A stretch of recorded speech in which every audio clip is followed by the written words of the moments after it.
So we got your legal way, which means you got paperwork, and the colonizers have recognized you as indigenous. Okay, you get like little ID, CIB or CIB, if you will, paperwork showing your certificate of degree of Indian blood, and you'll be connected to a federally and or state recognized tribe. Then there is the sociologically connected way, and that may or may not align with that. It means that you're connected with people. And, the tribe may or may not be federally or state recognized, just, socially. Okay. And you're connected, you go to ceremony and you participate in your community, and your community is alive and thriving. And then tersely, the third way to be indigenous is you descend from, and that is valid as well, regardless of blood quantum or blood percentage, which are two different things. Absolutely. That's awesome. Thank you. And I think those are important. We'll probably have to go over them again a couple of times throughout the live course. We have a couple more people that are going to join us today. We should be having Koshi and Sugars in pretty soon. And this is very much about reconnecting on different levels and different groups. So we have people coming in who are part of reconnecting on a detribalized level. We have people coming in who are a part of reconnecting on a recognized by the federal government tribal level, and then we have people coming in who are Afro-Indigenous. So we'll have a broad method of reconnecting, and then of course, like I typically do, we'll talk about reconnecting to European ancestry as well, so that we can cover a broader platform of reconnecting. I don't typically talk about reconnecting to a Turtle Island Indigenous thought process, just because I'm not a culture keeper. I don't feel like that's my lane. I leave that to other people. And so that's why I have people in who can help you on that reconnection journey if you're looking at the Turtle Island Indigenous reconnection or the Abialian Indigenous reconnection. And so it is going to be on several different thought processes and several different levels. I encourage questions. I encourage, the ability to try and figure out how you can get to the places that you're trying to get to, because that is what today is about, is how can you get to the places to, as we're out here searching to decolonize and find our ancestry and to, be better, do better, right? It's important that we ask questions and that we learn how to do that in the best possible way that we can do it. Hello, my love. Hello. Let me get you up here. Maybe this is, I never do this, so it's weird for me. Like I'm never, I never have people up on my live, and so I'm like, I don't know what to do. But let you ask. I don't know if it will, Levity. I'm in the office, so like I'm here at the office, excited doing it. I love this, and I love getting the ability to do this because we don't do this very often. We do try and do it occasionally, but we don't do it very often. Moeen, does it allow you to actually like? I gotta put that down for a second. Does it allow you to actually invite or like? Let me see what I need to do to make it work right. Because I can't actually, it's not letting me. Nope, go back. Aha. There we go. Okay. And then awesome. Perfect. And then hopefully we'll get Koshi in here eventually. It's not letting me share the live. Like after I put people up, for some reason, it's not letting me share it. There it is. Okay. I'm trying to figure. Yeah, you gotta go into something to share it. No, it's just, they're always updating it and changing it. It wouldn't let me put the background on. The reason it took me so long to actually get up live was I had to restart my entire phone because it wouldn't let me do a background. And I was like, what in the entire? So I did find where I have to go into share. You would think that it wouldn't make you like go into something to share. Like that makes me, I mean, like you're supposed to be sharing these things out. Why would it put it harder for you to do, right? So. It's that viewer suppression we've been talking about. That's real. That's real. Okay. Trying to get it shared out as much as possible. I encourage everybody to go ahead and share out as much as they possibly can. And of course, the more that you like the live while we're up, the more people are going to see the live. So if you want to get involved with, or if you want to help people see this, please go ahead and double tap the screen so that people can see it and it gets out to people. If you have people that you know of that are trying to get involved in finding their ancestry or reconnecting, please go ahead and share it to them, so that there can be, broader understanding. Hello, beautiful people. Hello, beautiful. I do want to go over a couple things as I start, just because these are things that we typically go over in our start, and because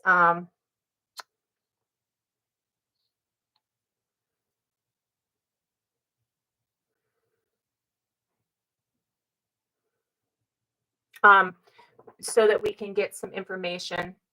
Deadly Truth Teller coming up is also Afro-Indigenous. Maween is Afro-Indigenous. Tira is connected and can help people connect. I've watched her go in and actually get people connected in a live. It's pretty amazing. As we get started, what I want to put out there is that if you're new to our space, if you're new to my space, I'm an educator. I am a archaeologist, anthropologist, historian. I do medicine. I have been involved in teaching pretty much most of my life. And I come onto TikTok because I don't believe that things should be gatekept behind a $40,000 a year paywall. I'm a disabled war vet, so I can't actually go out and work for other people anymore. So awesome. Oh, no, not awesome. I'm so sorry, Deadly. Oh, I'm so sorry, Lovity. May their time on the other side be happier. I'm so sorry to hear that. I come in so that I can teach, so that people can understand things. It's a base level education. I'm not trying to give you a college degree, but I am trying to get so people can understand different things that aren't really, mainstream concepts. I teach the fact that race has been debunked. My field created it. My field debunked it. I don't want to deal with your racism in my chat. I also don't want to deal with any anti or phobias based on religion, gender, or desire. There are 3 biological sexes: male, female, and intersex. And gender is somebody else's perception of themselves, and you don't get to dictate that. And same thing with sexuality. Religion, I don't want to deal with your religion or your God. He's nasty, but I still don't want to deal with your anti-Semitism or Islamophobia either. I ask that people are kind within my chat. I'm coming in to do an act of kind and an act of love. The people that I invite up are kind and they're trying to do love for you as well. And so I ask that you return the favor. If you think that somebody is wrong about something, you're welcome to state that's incorrect, but you need to give some facts behind it. You can't just call somebody a liar in my space.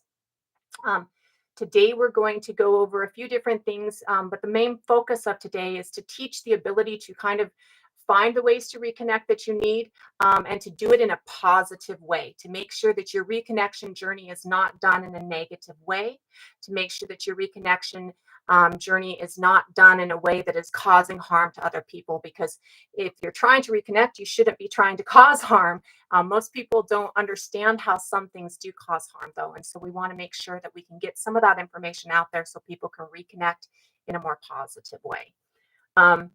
And with that, I want to start off something with appropriation versus appreciation. We've talked about this a few times in my live, in different concepts that we're talking about.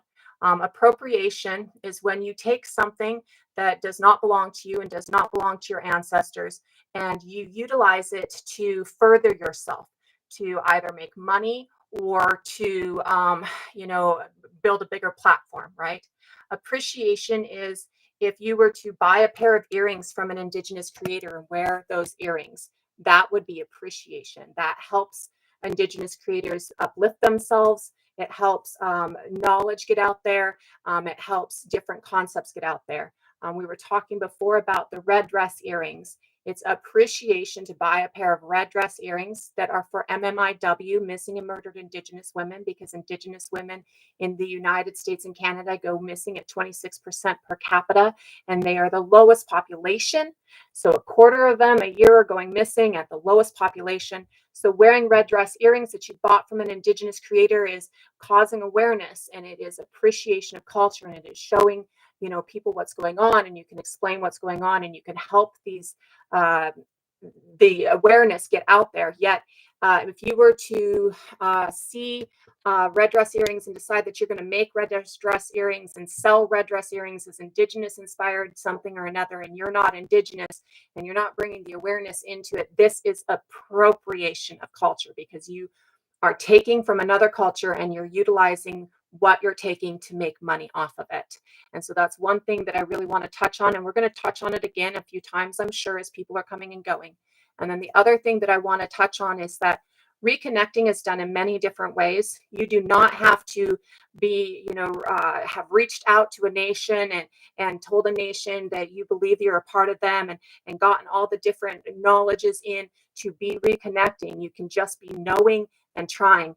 Yet if you are not connected and you are not a member of a culture, you should not be speaking for that culture. If you're going to speak for a culture, you should be connected to that culture, and you should have some form of awareness of what is welcome to be shared within that culture. So you can reconnect without having talked to a nation. You can be reconnecting without, if you're reconnecting to your Sami heritage, you can be reconnecting without having gone to Sweden or Scandinavia. Yet you should not be speaking for the Sami people unless you are a member of the Sami nation and you have the cultural understanding that it gets, right? And you can always add a caveat. Go ahead, Atira. Okay, so we have connected people's experiences and we have disconnected people's experience. I am a connected Indigenous person. However, there is something to be said, and I do believe that we need to listen more to disconnected people about the disconnected experience. And I think they just want to be heard about their experience. Although we do need to remind them, I find all too often, even with some people who I've tried to help get on the right path, they'll do a little bit of homework and then they'll begin to speak on connected people's experience as a whole, as if they have authority on it. And we need to remember, when we're all always learning, right? But if you're not in a position to speak for a whole tribe or a whole people, don't do that. Your experience is important and it does need to be spoken about. It does need to be heard. But just remember that when you're speaking about your experience. Even when I connect people, I don't speak for all Indigenous people. If someone comes to me, I'm Pawnee and they're, I don't know, Cherokee, I'm very strict about, and I do know a lot about the Cherokee, but I am definitely not a Cherokee, so I can't speak for them. I will send them directly to their people. I think that's real. I agree with that 100%. And as like myself, I am so mixed and so intersectional. I can speak on what it has felt like for me for reconnecting and what it is, my lived experiences in this journey. I think that's a really great way to kind of distinguish it with what you were saying, is that, it's okay to speak on who you are and what you're dealing with. You should not be speaking on somebody else's lived experience, right? And so I think that is a very great caveat within it. Nobody wants to silence people's experience. Nobody wants to make it so people can't speak about what they've experienced. I think that where I see the most of the please don't come in is, don't be speaking for other people's experience. Speak for yourself. Speak for what you go through. Speak for what you're dealing with, but don't be speaking for other people's dealings, right? Absolutely. Even as connected Indigenous people, I see it quite a bit, and I'd like to see it as just to stop doing it, where just because one of us is connected, we don't speak for all connected people. And quite frequently, I don't know of anybody on TikTok who speaks for their entire tribe. Absolutely. Absolutely. Yeah, and I wanted to add to, there's a lot of, when we're talking about that appreciation versus appropriation, there is a lot of romanticization of distant ancestors that is becoming a ever-rising problem with the DNA craze. People are finding out that they have these tiny percentages, which, we don't do blood quads on.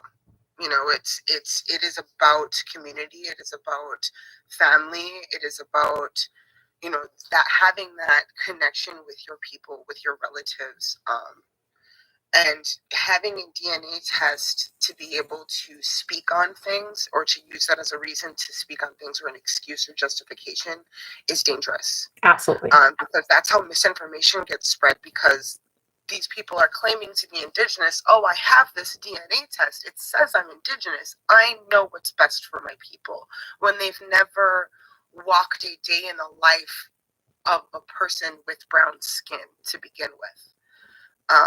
And that is kind of just because it's becoming a very large problem. So when people are asking you, oh, who's your family?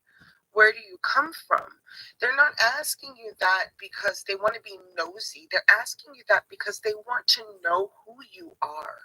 Y'all might be cousins. Yeah. And that's true. A lot of us do ask because we think we might be related. Let's make sure we're not banging. My personal favorite thing to ask people is, who is your clan? Who's your band? Because usually they'll tell on themselves almost immediately. And I'm not going to tell you why.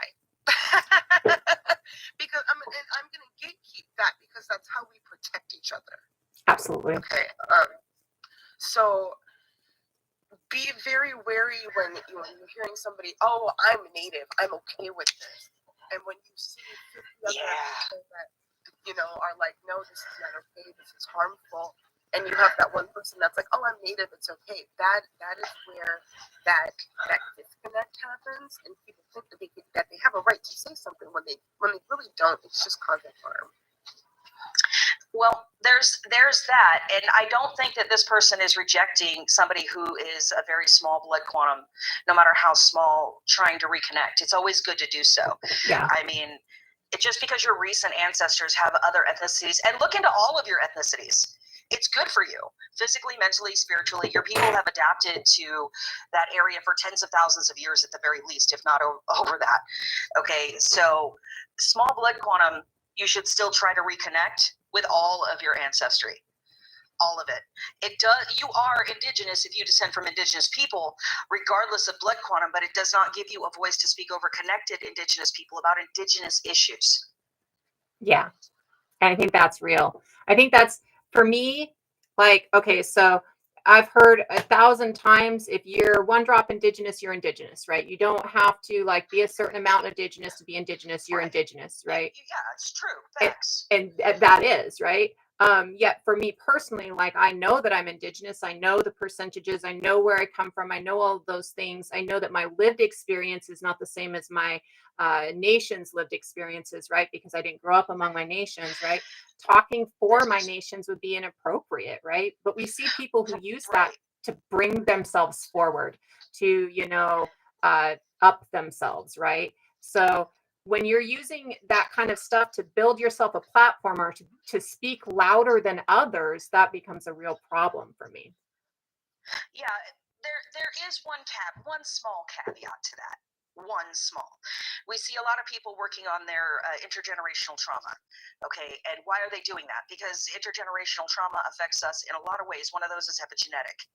Okay, and even if you're like 1% or less, if that intergenerational trauma has not been worked on, you may still have like some medical things that have been passed down. So there is that you could speak on, like somebody completely disconnected who ends up with something, an autoimmune disorder as a result of their ancestry. That's something they can speak on. Yeah. But just from that perspective.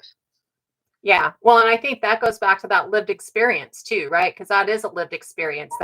It may be your ancestors' lived experience. It's following down in your epigenetics. It's still a lived experience that your body is dealing with, right? And so speaking on things like that are okay. Like, I don't build my platform on being indigenous. If somebody calls me white, I'll tell you, no, I'm not white. I'm indigenous, right? I'm white presenting. I'm light skinned, but I'm not white. I'm indigenous. But and I will uplift indigenous voices, but my platform doesn't go, hey, I'm indigenous, so you should listen to me about indigenous things. Where we have people who are trying to run for president based on the fact that they're indigenous, and it's like, but you're not. I mean, you are in part, but you shouldn't be, you don't know what you should be speaking on at this point, right? And I think that's, when we talk about decolonization here, I often mention the fact that when you're going to like if you're European descent and you're trying to decolonize, really you can only decolonize your brain space, right? And your ancestry and stuff like that. You have to go to whatever group that is local to you that has been colonized, to help them decolonize, to move that further. But when you're going into it, you should not go into it say, I think I know what you need. You can go in with a list of your skills and say, how can I help you with these skills? But you don't tell people how they need to be helped. And a lot of people who are using their small percentage of indigeneity that they found on their DNA tests are using that as a reason to tell other people what they think that they need, when they don't have the lived experience to understand what's really needed in that space. And I think that that's one of the huge points that most people really want seen, is that you shouldn't be telling other people what they need if you haven't lived it. You don't know. You think you know, but you don't actually know. Yet if you are, somebody with just a little drop or two, and you have that epigenetics, you know what you need, right? You know what you need to try and heal. You know what maybe somebody else who has the same epigenetics might have, you might have an idea of what will help them heal. You don't know what they need because they have different epigenetics as well, right? But you might have an idea of how you were able to heal your epigenetic thought process with that, mainly, I think to me, it's just about don't talk over and don't take. Like, indigenous people around the globe aren't necessarily about taking, right? I don't know of an indigenous group that's like, oh, I'm just going to take and hoard everything, right? And so when you're going into a space and you're like, I'm going to utilize this to lift myself up here, and I'm going to take from other indigenous people to lift myself up here, it's not a very, that's your colonizer thinking, right? So if you're coming into it, don't be like, what am I going to get out of this? It should be, what am I giving? Right? It should never be, what am I getting? It should be, what am I giving? Right? I shouldn't be, if I were to reconnect to my nations and actually become enrolled, right? It should not be me doing it so that I can get scholarships. It should not be me doing it so I can get per cap. It should be me doing it so that I can help my community uplift themselves in a better way. And also, there are a lot of narratives on what is and isn't considered connected. Okay, there are a lot of tribes. We got a few hundred who are recognized federally right here, and even more who are state recognized. But also, with respect to those who've been detribalized, they're still indigenous. Absolutely. Don't disrespect, and don't say they're not connected just because they're not recognized by the U.S. federal government or their state. They're still alive, they're still there, they're still practicing their culture.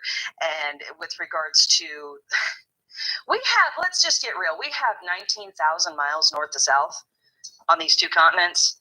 Okay, we have different traditions, and just because somebody doesn't follow my tribe's ways doesn't mean, or they're not connected to my tribe standards, does not mean that they're not connected. That's literally tribal business. I think that's one of the things that I wish that more people understood, right? We see, like, right now we have somebody who's going around and deciding who's pretendian and who isn't pretendian. And they're deciding it for other nations, right? Which takes away nations' autonomy, right? We need to understand that even if you are connected, that doesn't mean like you're Pawnee. It doesn't mean you can speak for the Cherokee, right? You don't get to choose who the Cherokee enrolls. You don't get to choose who the Cherokee calls family, right? We have this idea, like, we're always going, well, don't be pan-indigenous. Indigenous doesn't mean everybody acts the same way, like every nation acts the same way. And yet at the same time, the same people who are saying that are also saying, well, I get to choose whether or not you are indigenous, whether or not you're claiming the nation that I'm a member of, or you're claiming an entirely different nation, right? It's like it's not, you can't do it both ways, right? That's two absolutely different things. You can't speak for other nations no matter how connected you are, right? I'm trying to make sure that we have Koshi. To piggyback on that, there's, the saying, like, we are not a monolith. No tribe is a monolith. No people is a monolith. No, even different nations have other bands or tribes within them, right? And even those are different within that nation. So, but one thing that we do have in common is a lot of our traditions, like the way that we operate when it comes to, like, just basic etiquette and respect, and understanding what genocide looks like, experiencing genocide around us. Like, we know how to protect each other. We know what to look for when, something is happening to one of us that somebody else from another demographic is not going to understand is happening.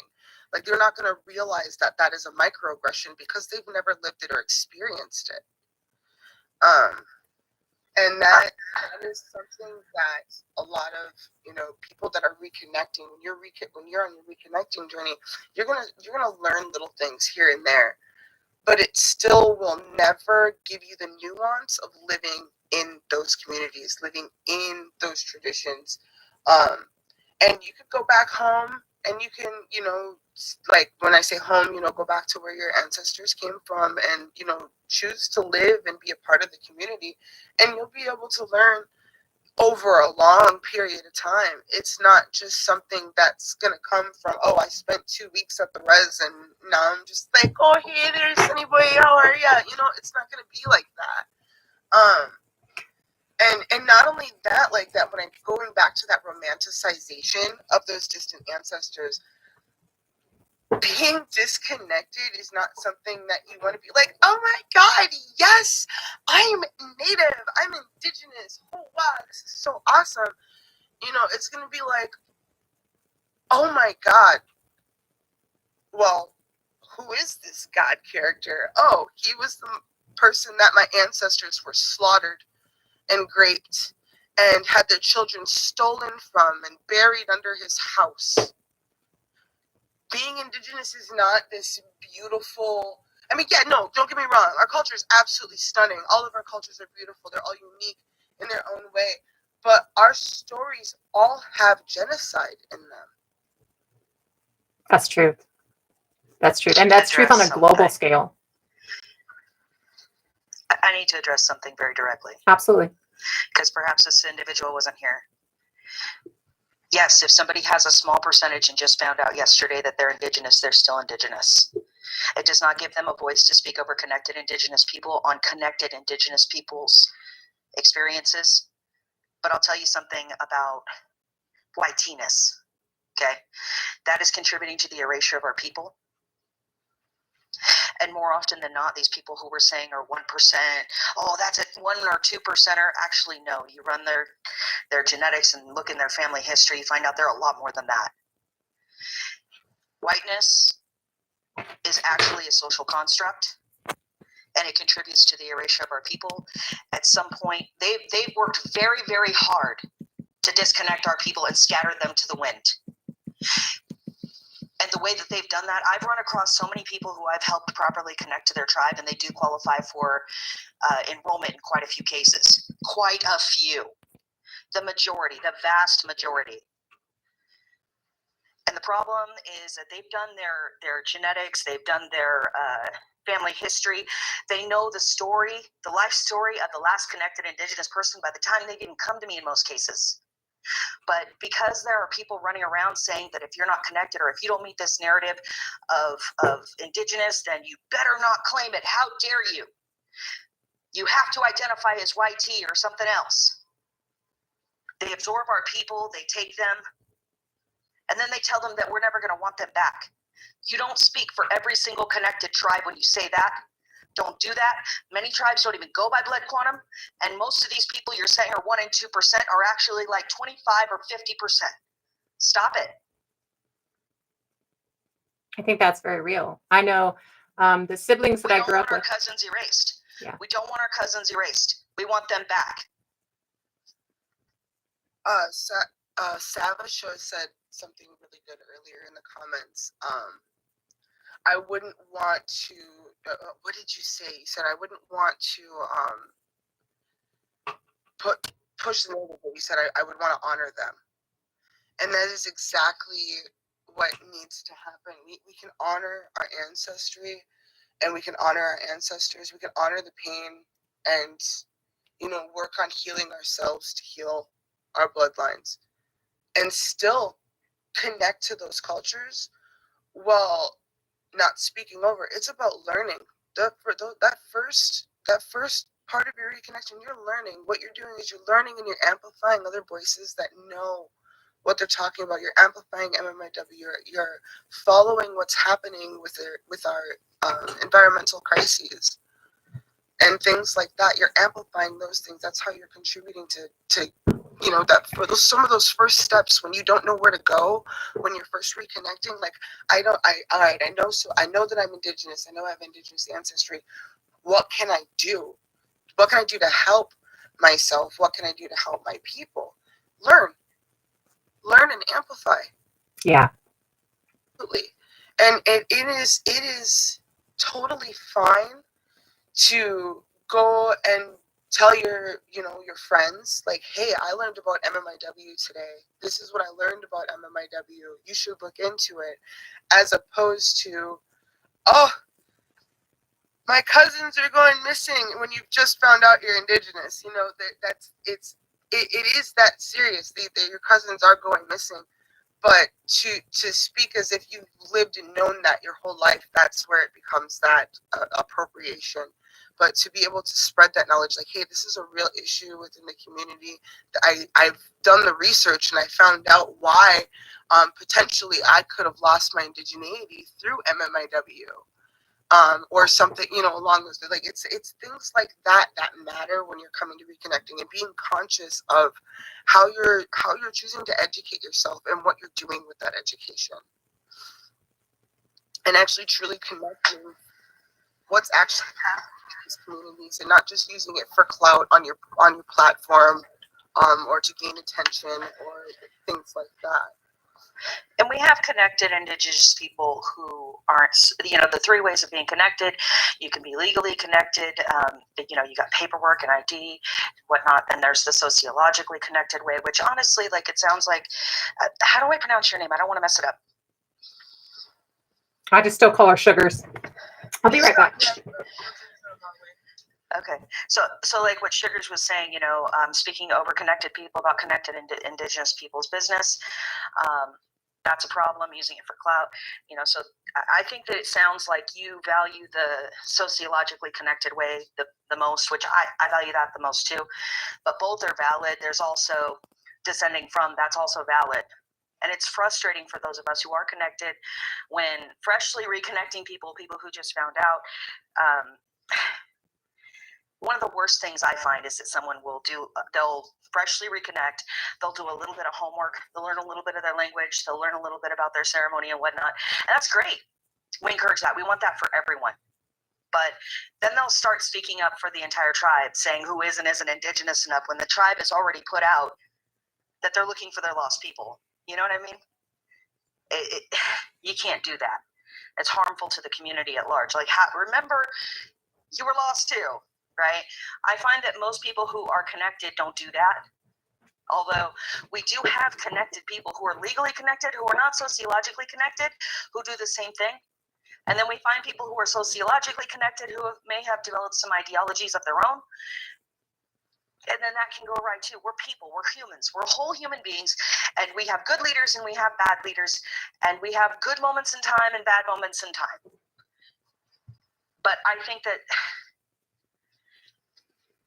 as long as we're not invalidating anybody's indigeneity, remember, there's being Indigenous and there's being a member of your community, right? Both are valid. We can't tell somebody with a small blood quantum who just connected yesterday that they're not Indigenous. They are. But, if they're behaving in an anti-Indigenous fashion, I think when they're speaking over connected Indigenous people about connected Indigenous people business, that's anti-Indigenous. And if you're speaking out and you're saying, oh, well, these lost cousins, we don't claim them anymore, that's also anti-Indigenous. We all have our opinions. It is what it is. But we need to be supportive of each other, because I'm telling you, our numbers are dwindling. And I think we have a lot of lost cousins. I think that's really the important thing. Like, the more numbers we have, the more power we have, the more sovereignty we have, the more ability to hold safe our people we have, right? And so I think that that's one of those really important things about, encouraging people to find connection and to reconnect, right? Now, obviously, don't be speaking over connected people. Don't use it as a building of your platform. Don't, maybe use your experience, sure, as a reconnecting person, but don't use I'm Indigenous, so I get to speak for Indigenous people as a building of your platform. Things like that.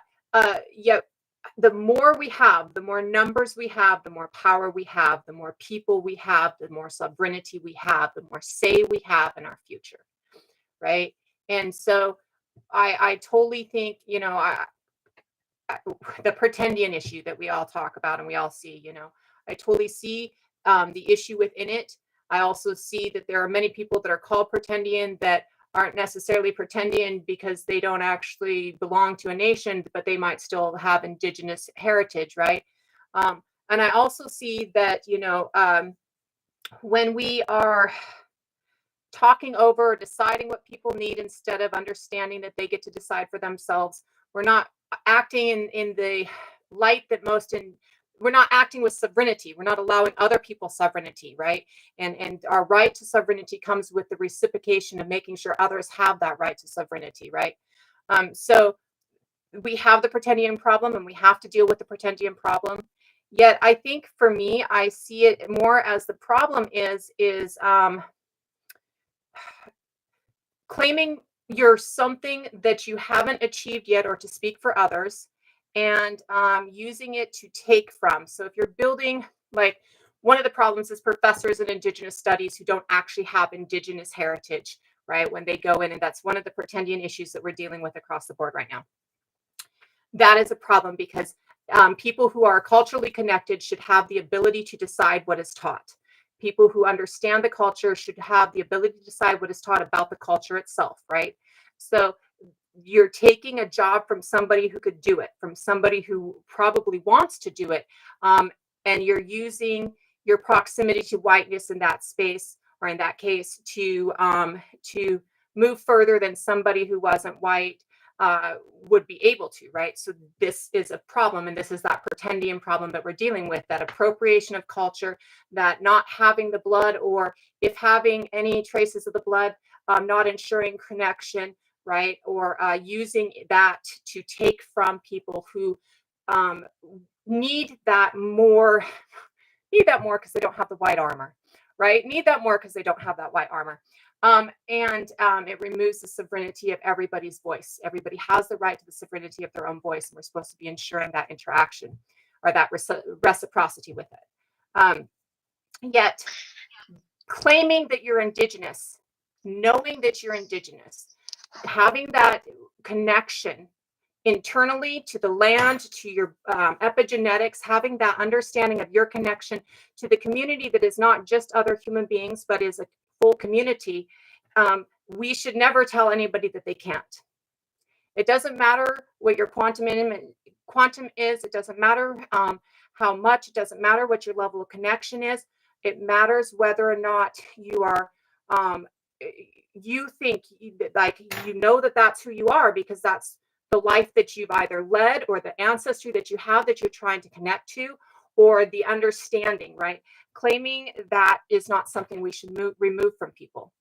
We can say it's not okay to take from others with it, and we can say it's not okay to speak for cultures that you are not a part of, but we can't say that people can't say they're Indigenous when they have one of those three methods of indigeneity that you're talking about, right? Right. And I just want to clarify something. Okay. Of course. We get a lot of people running around saying, "Oh, I'm gatekeeping," and this is why I go by blood quantum and this and that. Here's the deal. We have to trim our family trees down, whittle them down to the white man's measuring stick, and beat each other to death with them. And here's the thing. The exchange for that supposedly is our sovereignty, right?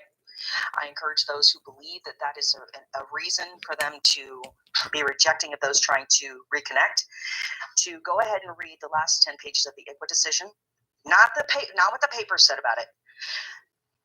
What the two judges who disagreed said about our people. They said the words, "We're not sovereign." And they've been circumventing ICWA for years. Why are we upholding it? Okay? Also read the Castro Huerta case, and there's a lot of caveats to that, but at the end of the day, whenever they say we are not sovereign, that perks my ears up. I don't like it. Understand, everybody understands, but I don't think it's clicking in their heads what it means. There are tribes still fighting for federal and state recognition to this day, meaning that at the drop of a hat, whether or not a tribe is recognized can be, that situation can change.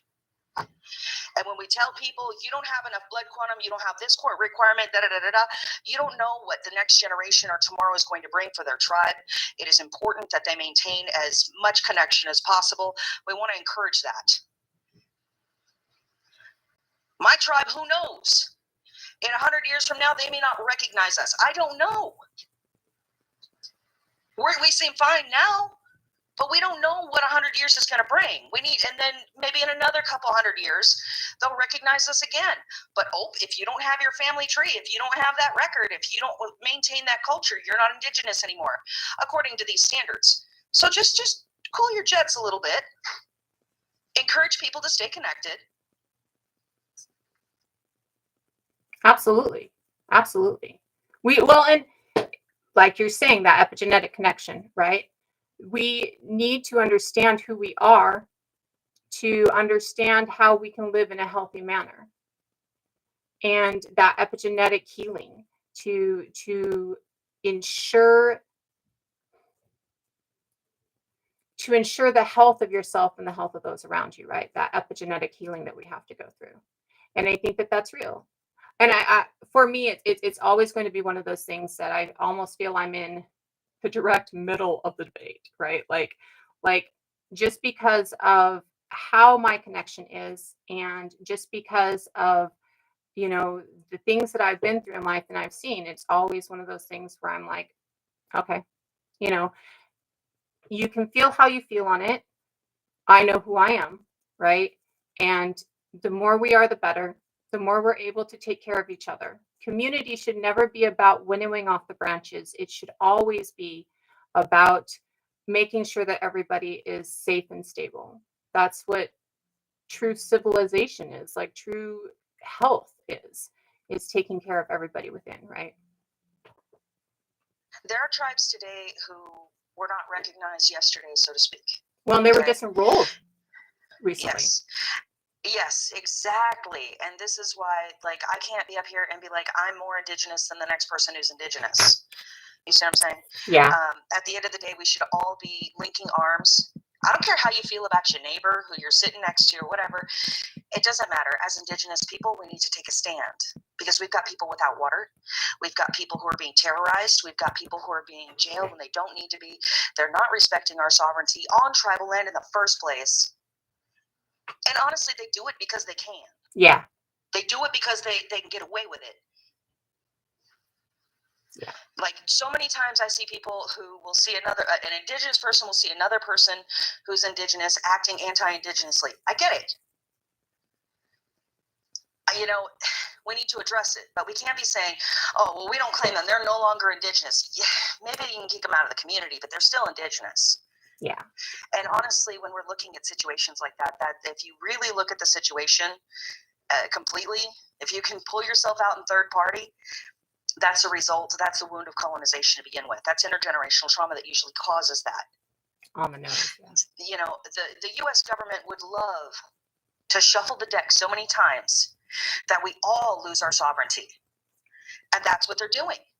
For those tribes that are applying for federal and state recognition, are you guys aware of the fact that the deals that they're cutting make it so that they can't financially support themselves on a reservation? Yep. They're saying things like they can't have a casino. Oh, if you're going to be federally recognized, you can't have a casino. Whose business is that but ours? I'm just saying, we need to be standing together. Tomorrow, we don't know who's going to be recognized and who's not. At the end of the day, it is what it is. Our people are our people. And no matter how small amount of culture or language, spirituality, any of that's left, we need to preserve what we can.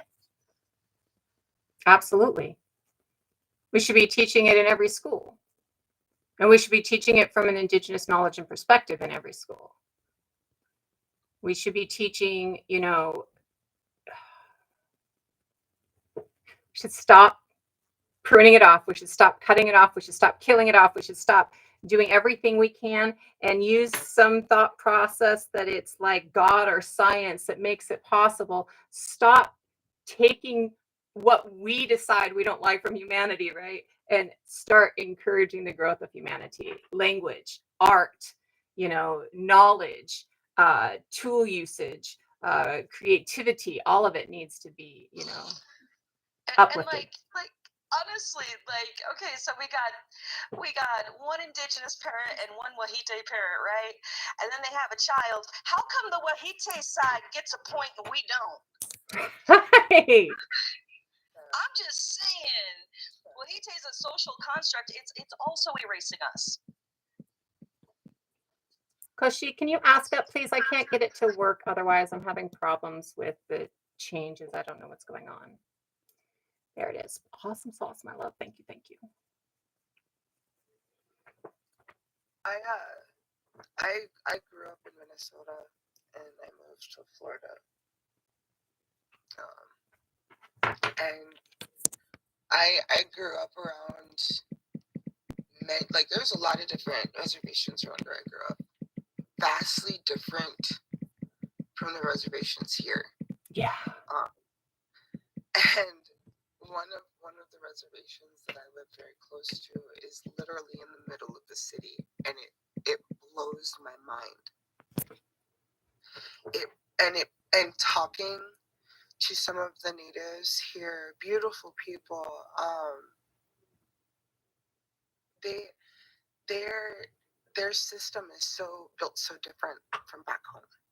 Like just the way that just like talking about tribal, just talking about like tribal affairs, like, and the people that are not indigenous here, they look at the natives down here and they assume that all natives are doing this well. And it breaks my heart, the things that I hear all the time. Like, because there's just such a disconnect. And not only that too, like being in such a predominantly, like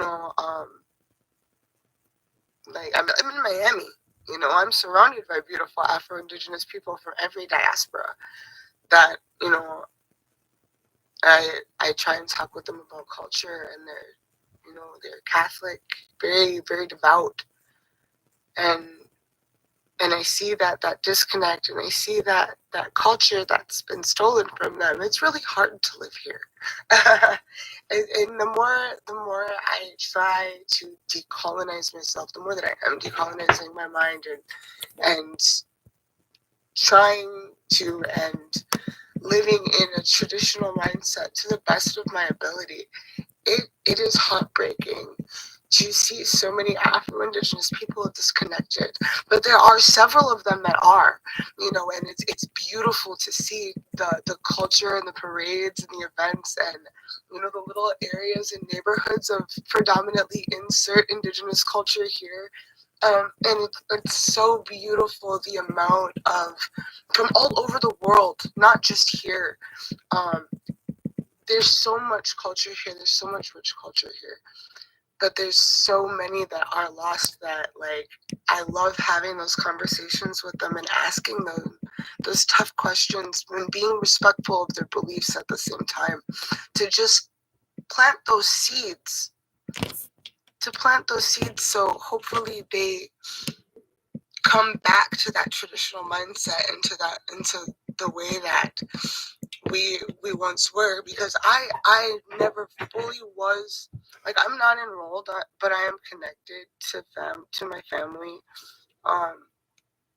and it's hard to be away,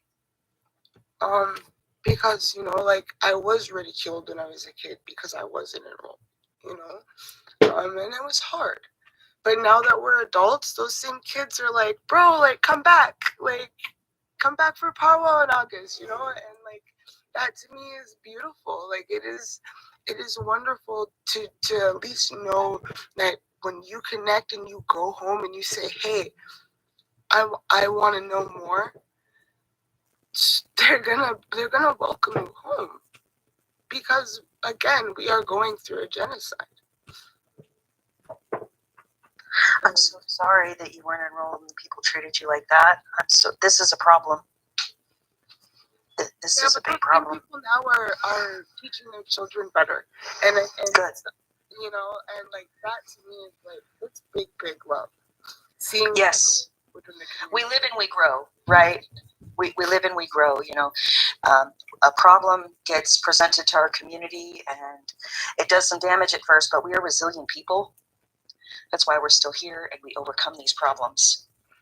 I'm so glad that they've changed. That's the most important part, right? That we fix a problem. You know, a lot of people are like, oh, well, you know, they knock people who are mixed indigenous, you know, especially those with lower blood quantum and whatnot. And why are we measuring? Like, that's weird. It's so weird to measure. It's not even our ruler. It's weird. It's not even our ruler. I don't know what the hell this thing is that we're measuring. We never used to measure like that. If I ask you, hey, you know what a Spaniard generally presents as, you know, an ethnically Spaniard person, right? You know, and then you see the curly hair, right? That's cool, right? Why do they have the curly hair? You know why they have the curly hair. I know why they have the curly hair. So we can sit here. Why are we not saying, oh, well, they're mixed? No, they're Spaniard. I mean, they do have that heritage, and, you know, that's valid, but they're standing on their land. If you're indigenous, regardless of blood quantum, especially if you're standing on your own land, you're indigenous. Nobody looks at Spaniard people and then sits there and slices and dices it like a pie and is like, you're this percent this and you're that percent that. And you can only do this and speak for Spaniard people under those particular circumstances. Of course you do. What's up, Coachy? You know both of them. You know both of them. They just have different names these days, which always fucking throws me. We can't hear Widda either. Yeah, I didn't want to interrupt you. I just wanted to see. My bad. Hugs, man, hugs.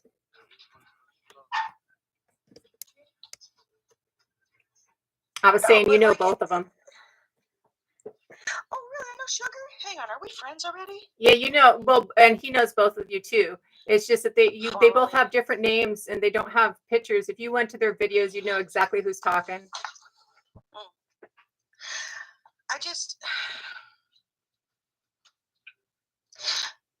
Why are we measuring the most important thing that we need to stop with the chalk? Okay, I see a lot of lives. I'm just going to tell you, we got like 93 people in here. And I'm going to say it with my whole chest. Okay? I'm seeing a lot of lives with a lot of people with diagrams and pointers and PowerPoint presentations and lots of opinions on who is validly indigenous enough. Nobody who has the authority to speak for their entire tribe. Okay, but nobody's talking about shit like parenting hacks or, you know, how to get into a better situation as far as like economically or educationally speaking. We're not lifting each other up. These lives are just chopping our family trees down to the white man's measuring stick. And then when someone wanders in and then they're like, you know, my great grandma was indigenous, they grab that stick and beat the shit out of it. Don't you dare claim indigenous. Don't you dare claim it. What? Stop it. Freaking stop. What are you doing? You're doing what the government wants you to do. You're participating in our erasure. Just stop. That's not how we preserve. If we, you know, and what is it? Is there a fear that someone with a small blood quantum who's distantly disconnected is going to rise to some position of authority and then subjugate us all further? We have ways of dealing with that. We're not helpless. We're not. You're infantilizing our entire ethnicity. You think that we're not powerful enough to stand up and say that is not somebody who is speaking for all of us? We've had that problem before. This ain't our first rodeo. We know what we're doing. Stop infantilizing our people. We're not perfect people. We're not terrible people. We're just people. And we're whole people. And we're not defenseless. Stop rejecting our cousins. I think that's really it right there. I mean, to infantilize, to not see that, you know, I don't know a nation that hasn't already been dealing with stuff like that and had to remove stuff like that. You know, Right. One the person cannot speak for an entire community, right? 100%. So stop. Just stop. 100%. And the infighting and crossfighting and lateral violence, like it's constant on here. It's constant everywhere right now. It seems like, you know, it seems like there is this constant, you're not enough, or you're not good enough, or you're not. And at the same time, for the first time in our lives, I think Sugars and I have a lot of the same stories, right? Like a lot of the same interactions. You know, I was 12 before I had a concept that I wasn't Indigenous. And I only got that concept when I got told I was a pretendian at 12, because I went from my community to a new res. And I didn't know anybody, and my community was all really light. Everybody who was Indigenous was about my color, right? And the new res, everybody was darker. And so it was like, you're a pretendian. And I didn't know I wasn't Indigenous until then. Like, I didn't know I was anything else, you know? I knew my family history. I knew, you know, to search for my ancestry, but that's where I started looking for European ancestry. That's where I started looking towards European prehistory, because that's where I was like, okay, so if I'm not Indigenous enough for this, I'm going to find my other Indigenous heritage, and you can't tell me I can't love that Indigenous heritage. And that's really what it was, because I was being told everywhere I went, you know, you're not enough, you're not enough. And it's like, but this is all I've ever been. How can I not be enough at all I've ever been? And the differences in what people are dealing with across the United States in different communities, like growing up in the Pacific Northwest, reservations are completely different in the Pacific Northwest than reservations are when I went to Standing Rock, and reservations down in the southern areas of the United States, right? It's a completely different situation in each different space, because treaty differences, because, you know, the way that genocide has worked in different spaces.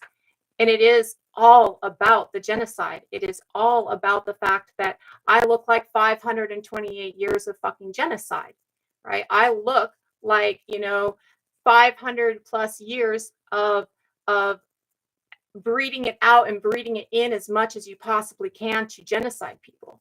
And we can't sit there and state that your phenotype is your genotype. We have to understand that, you know, that does not always apply. It doesn't even always apply to enrolled people. In the Pacific Northwest, there are enrolled people who are redheads with green eyes, pale red hair, green eyes, freckled pale skin. You know, there are, the way that we have to look at it, again, measuring it with that white man stick. We never measured it like that. There is no documentation of people measuring it like, you're not a member of my community, so you're not a member of my community, prior to the white man stick, prior to colonization, right? Because there wasn't a thought of, oh God, you know me, I'll take it back to fucking paleoanthropology, you know, that thought of differences. That's your grandbaby. Yeah. That's not 1/4 your grandbaby. That's your grandbaby. That's your grandbaby, right? And for the record, just because I got you here, you know your shit, okay? I'm just gonna. Every single human on the face of this planet has changed over the last 100,000 years. None of us look like the original hominins who we descend from. Stop it. Real. We have changed culturally. We have learned, you know, if you look down at, like, Koshi, tell them about the terrace farming and how they had the, like, sample site on the side of those farms and what that was for. Koshi knows. We are thinking and intelligent people. We had doctors and scientists. Go ahead, Koshi. Hey, Kentimopilia, how do you love, how do you take care of yourselves? Semanawaka, people from the indigenous people from the Western Hemisphere. Thank you for the invite. It's very refreshing, and I'm happy to be here, especially when it comes to this topic. From what I experienced and from what I have learned, you know, indigenous and belonging to a community or tribe, it's different, right? Everybody, all human people, all people are indigenous to somewhere, and everybody proclaims a motherland. right? We're the only people in the world that have this problem, especially when it comes to Mexicans and Central Americans, right? Like, for example, to the white man, we will always be Indios, right? As they have described it in the past. Like, for example, uh, Karl Marx, right, when he came to the U.S., one of his statements was, "It's good thing. It's a good thing that the U.S. Got Mexican land, right? Basically annexed the land because those Indians weren't gonna do anything with it. Or if I quote Che Guevara, he was a racist piece of crap too. He said that send those Mexicans to the front. They're nothing but illiterate Indians, right? So it's we will always be Indians, quote unquote Indians, right? But in Mexico, there's they perpetuated this systematic genocide right now where they don't have to slap colonial chains on us with violence or smallpox. They came to a point where we put our shackles ourselves, right? And if I put Bonfi Batalla, uh, and I quote, one only stops being indigenous when they stop claiming their heritage, right? Which is the case for a lot of Mexican people. They uh, to me, reconnecting does not apply to us because we always been connected. Mexican identity became uh, an identity based on the colonial experience, right? As a colonial nation, right? But also as we were being detribalized from our Mesoamerican civilizations, we had to adopt cultures from everybody, right? As they intermingle with the population, the quote unquote mestizo, right? Which is another term that I don't like because it's synonymous with bastard of Spain or hijo de la chingada, son of the rape one, right? The rape one being our indigenous mother, which the Spanish perpetuated a eugenic racist caste system that celebrated European aesthetics, right? And so they wanted to build perpetual slaves, but that look aesthetically pleasant to their eyes. That's how psychopathic this whole uh, mestizo identity is, right? It's just racist to the extreme, and so we always been connected. There's a thing, a particular thing in Spanish that we use a lot, and it's diminutive. Uh, for example, we say "espérate un momentito." You can't say that sort of diminutives in English or any other language because yeah, what's up? Did you raise your hand, Wida? Oh, my bad. So that diminutive is also found in Nahuatl, which that diminutive was transferred into the Spanish that Mexicans speak now, right? And another countless examples that I can list that connects us, right? "Quote unquote" connects us to our Mesoamerican culture, right? Which is, if you define Mesoamerican, right, it's defined from the north of Mexico to central, right, to Nicaragua, which is in reality is Nicanahuac. Nahuatl for Anahuac made it this far, or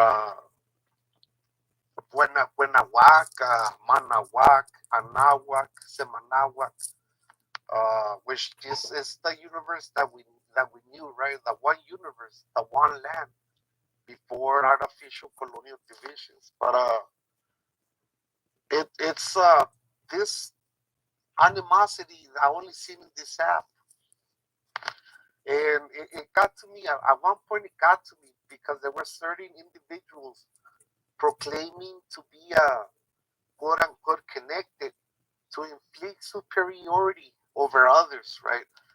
And which I quote, you're, they told me, you're taking the spotlight from us. And I'm like, well, what spotlight is that? Because all I do is promote indigenous issues. So so to me, the spotlight was like I'm taking the attention from them. So that tells me that their motives to proclaim connected and disconnected, and it's for self glory, right? For self attention, for self. It's not in a collective way. And to me, that is very ingenious. How do you say that word? Disingenuous. Disingenuous. Yeah. Thank you. They're not being genuine. Exactly. And I mean, what else can I say? For ego, yeah. Someone put it in there. It's for ego. Ego. It's like Koshi, if I know what you're talking about, and I see it too, and I'm like, because I'm not Southern Indigenous, I don't really have the power to overspeak them about that. But like, I will say that when they're speaking as connected Indigenous peoples here in the United States, they're kind of trying to speak for me. Don't do that. Don't do that, because there are a lot of tribes. Most tribes don't agree with that. And like when we're trying to, you can gatekeep membership to your nation. Like, I get that. That's fine. You can gatekeep certain cultural practices that are closed for people, outside of that circle, right, within the community. I get that. But you can't tell them that they're not Indigenous. They are. And yes, connecting is done in a community.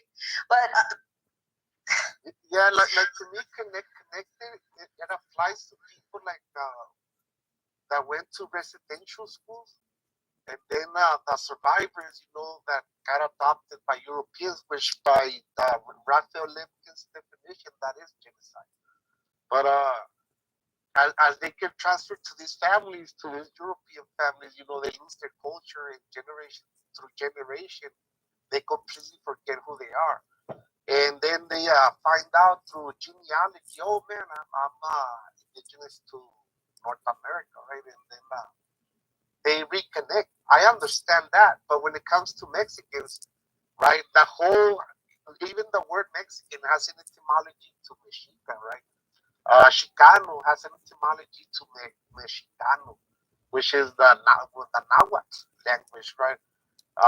Everything that is Mexican identity has a lot of influence of the Mexica, and these same people trying to portray the Mexica as erasing other indigenous cultures, but that's not what it is. What it is that the Mexica left abundant information, right?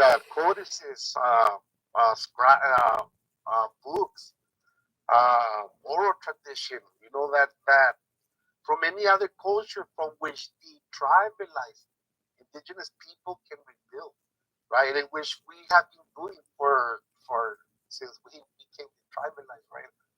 Everybody could put their eyes to the Mexica culture. So it's not I'm pushing this. It's something that the people want, right? It's like a movement, and you can't stop a movement, right? If that's what the people want, that's what they're gonna get. It's not that they're trying to erase other indigenous cultures by not reconnecting to their lineage. It is because for some people it's hard, and when it comes to tribalizing back to a community in Mexico, there's a lot of things you gotta check out. Plus, you gotta be an active member of the community to retain membership, right? It's not like, oh, I'm gonna go to this and then forget about it. Come back and then you're not doing anything for your community, but you're still out here claiming that community. Then, to my knowledge, you're claiming a dishonorable action because you're no longer helping that community. And you know, when you guys were talking about reservations, I would never take if I was in a reservation, I would never take pride in being from a reservation because reservation, artificial colonial divisions, Bantustan's, concentration camps, all that it's in the category of genociding us, right?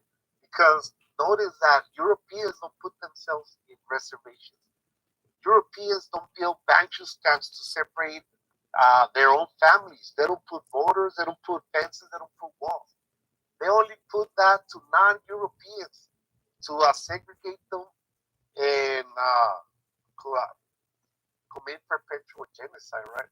And that's around the world. That's not just. Can I compliment you, Koshi, and draw attention just for other people to learn from you in the way that you put that? You said, if I was, I would not. You see what I'm saying? How easy that was for him? Yeah. See how easy that is? I'm sorry. I just had Real. to compliment you on that to teach others. Because you do it so flawlessly, people don't realize you're respectful to everyone, always and everything, and while teaching. And we need to remember that. Anyway, I'm sorry for interrupting, but I had to draw attention to that. Oh, Tlasokamati thing, I appreciate that. But just to finish, so it's the same with barrios, right? Originally, barrios, it's a Mesoamerican way of living. I forgot how many. I forgot the works, right? But Europeans, just since they saw that we build community, right? The sense of quote unquote barrio. But instead of calling it a barrio, now they're calling it a colony, and they're putting all of our people in those barrios, right? So from being a good thing, being an indigenous practice for Mesoamerica became a colonial standard, right? Give us the boot after we teach them how to farm, because we were big on agriculture, right? Exploit the maguey to create alcohol, right? Now they're pushing not only that, but they're pushing alcohol because we drink alcohol, but we only drink it with moderation in servings. You got the rule was 1 or 2 servings. If you would take more than that, there will be consequences. But barrios, reservations, Bantustan's, colonias, everything it's in that parameter to genocide us, right? To segregate us and keep us oppressed as perpetual slaves to Europeans.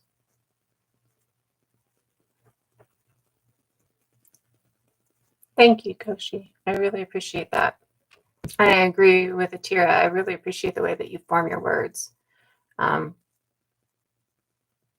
think I kind of saw as you were leaving, because we're on other platforms as friends and stuff, and I think I kind of saw as you were leaving that that's what you were dealing with. And I see that there are other people who I respect and love greatly on here who are dealing with the same thing, that lateral violence, and that, I get to decide whether or not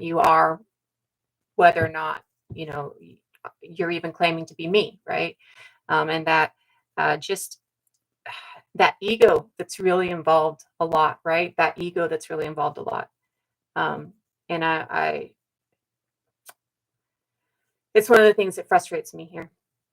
I think that you made so many deep and beautiful points with what you said. And, I think there's a lot of times that people don't understand the difference in the way colonialism affected places colonized by Spain versus places colonized by Great Britain.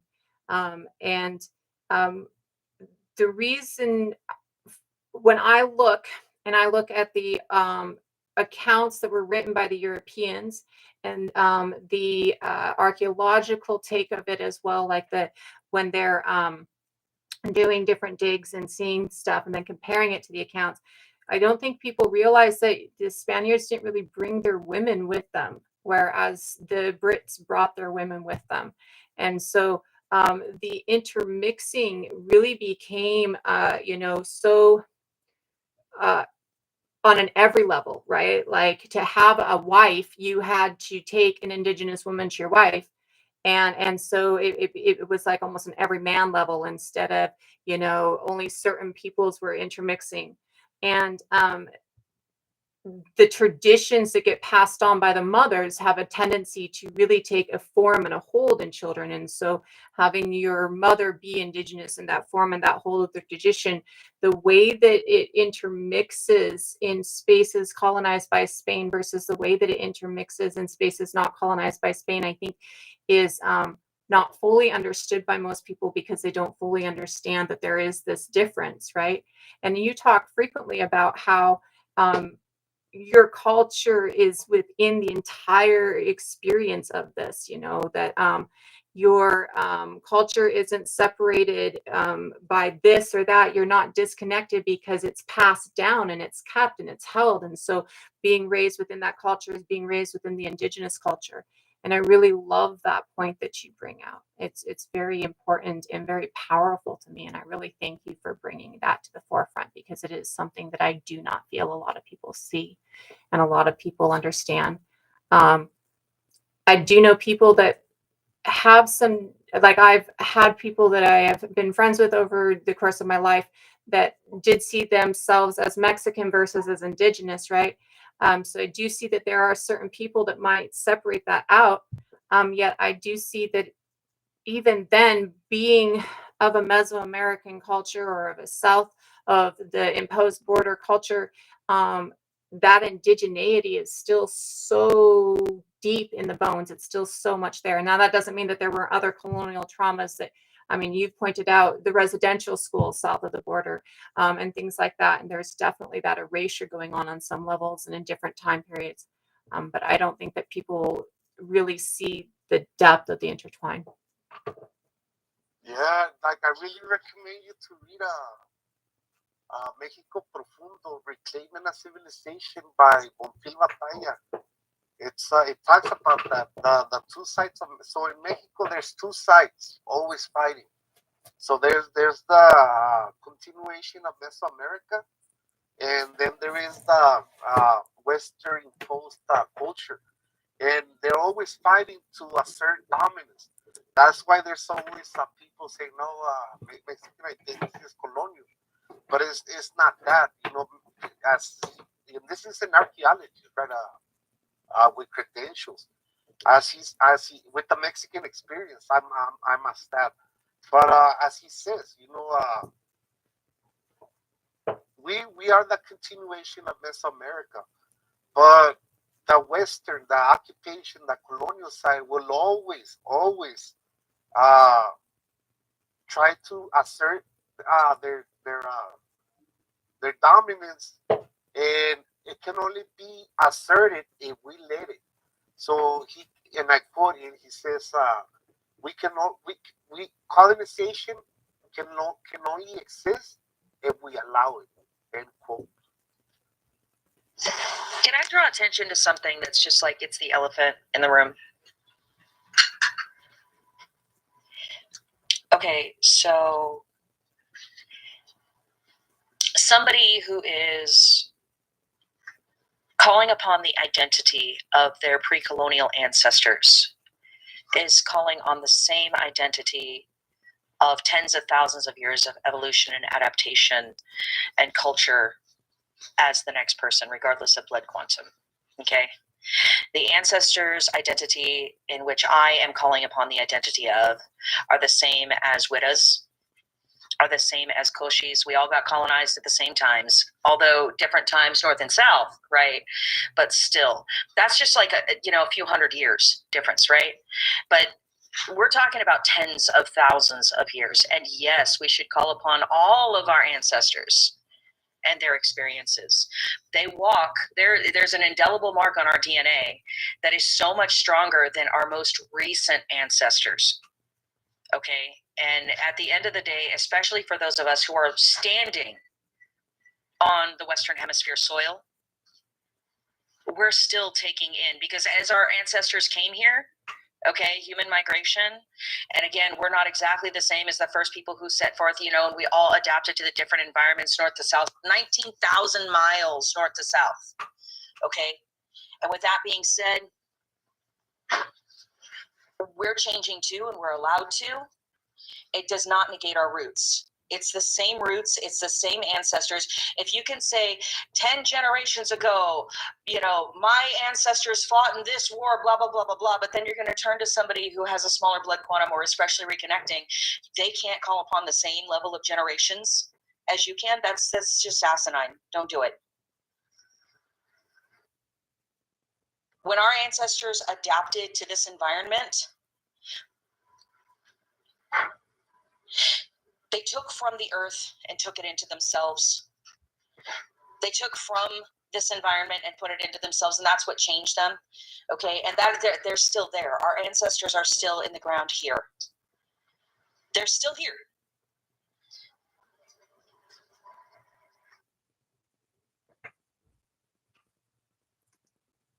$50,000 of adapting to this area, 50,000 years of being here, 50,000 years of language here, 50,000 years.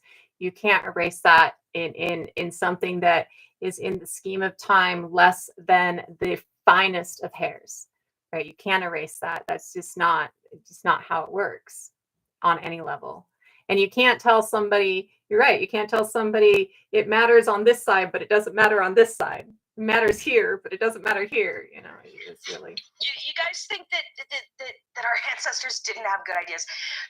Okay, so if you go look at the terrace farms down south, okay, they had a little sample area where they would experiment with new plants. New? What do you mean new? They didn't advance. Yeah. Okay, don't infantilize our people to think that they wouldn't have moved with the times. And a lot of us, like for me being Pawnee, it is a very, very big part of our culture to be highly adaptive. It's a survival trait. Okay? And with that being said, when they came with horses from the east, okay, we hadn't seen, my tribe at that point in time, everybody alive had not seen a horse.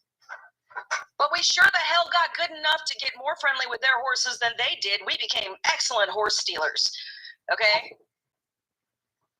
And I'll tell you what, I love muscle cars. And that's traditional, right? Like, that's part of my culture to be forward thinking. My ancestors loved horses and they were great with them. I love cars. What's not traditional about that?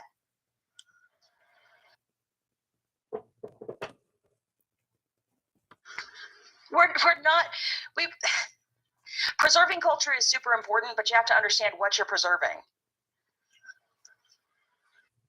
I agree with that. I mean, everything traditional is once brand new, as Superman says, and I love that phrase. I think it's the truth as it comes, especially when we are a species that loves to adapt our adaptations. There was a video that went across probably 6 months ago where it was like an AI of what Turtle Island would have looked like if the Europeans hadn't come, and the advancements that they would have seen, and the beautiful interaction with nature. And people are like, well, they didn't have what we had, so they wouldn't have gotten there. And it's like, well, why not? Just because they didn't have the same thing you had doesn't mean they wouldn't have gotten there in a different way. There's a constant adaptation of different adaptations. We've always been doing that, and as time's moving along, there's no way that those concepts were already showing here. There was metallurgy and metalworking here. It's not like that was only in the Eastern Hemisphere, right? There are so many concepts that were already here that weren't brought by Europeans that people want to think are only European concepts, right? Adaption. And after 50,000 years here as us, and at least 130,000 years here as the other ancestral species that we have, there's no way on this planet that we would not have adapted to this space enough to be able to understand this space in an entirety of a depth that is the same any other space on Earth, and have equal weight and really deep in the forming of how there are groups here in Turtle Island that must have more meat than other groups on the planet because of the way that they adapted to their space. They ate meat more than they ate vegetation, and so they cannot go without meat, right? So there's adaptation here that is so deep that you can't remove that, and you have to. And you say this all the time, you have to understand the epigenetics of that adaptation to live healthily, to eat what you're supposed to be eating, to heal how you need to heal. I think that you can't get more real. I want to talk about eating a culturally appropriate diet. When I tell you, I started eating more manoman rice, the rice my ancestors would have ate, as opposed to just white rice or whatever. Like, well, needless to say, the people around me are happy I'm not as gassy. Um, and not only that too, like I eat venison and bison, um, from back home, and it's like it works. It works better than the other crap that I eat that I had eaten for so long. And I keep it. I keep it in my house. I keep it in my house because I know it's what works with my body. And I've been learning not just indigenous Turtle Island dishes. I can make squash about 15 different ways. Like just butternut squash, that's insane to me. But yeah, no, it's amazing. But I'm also learning my, African dishes as well.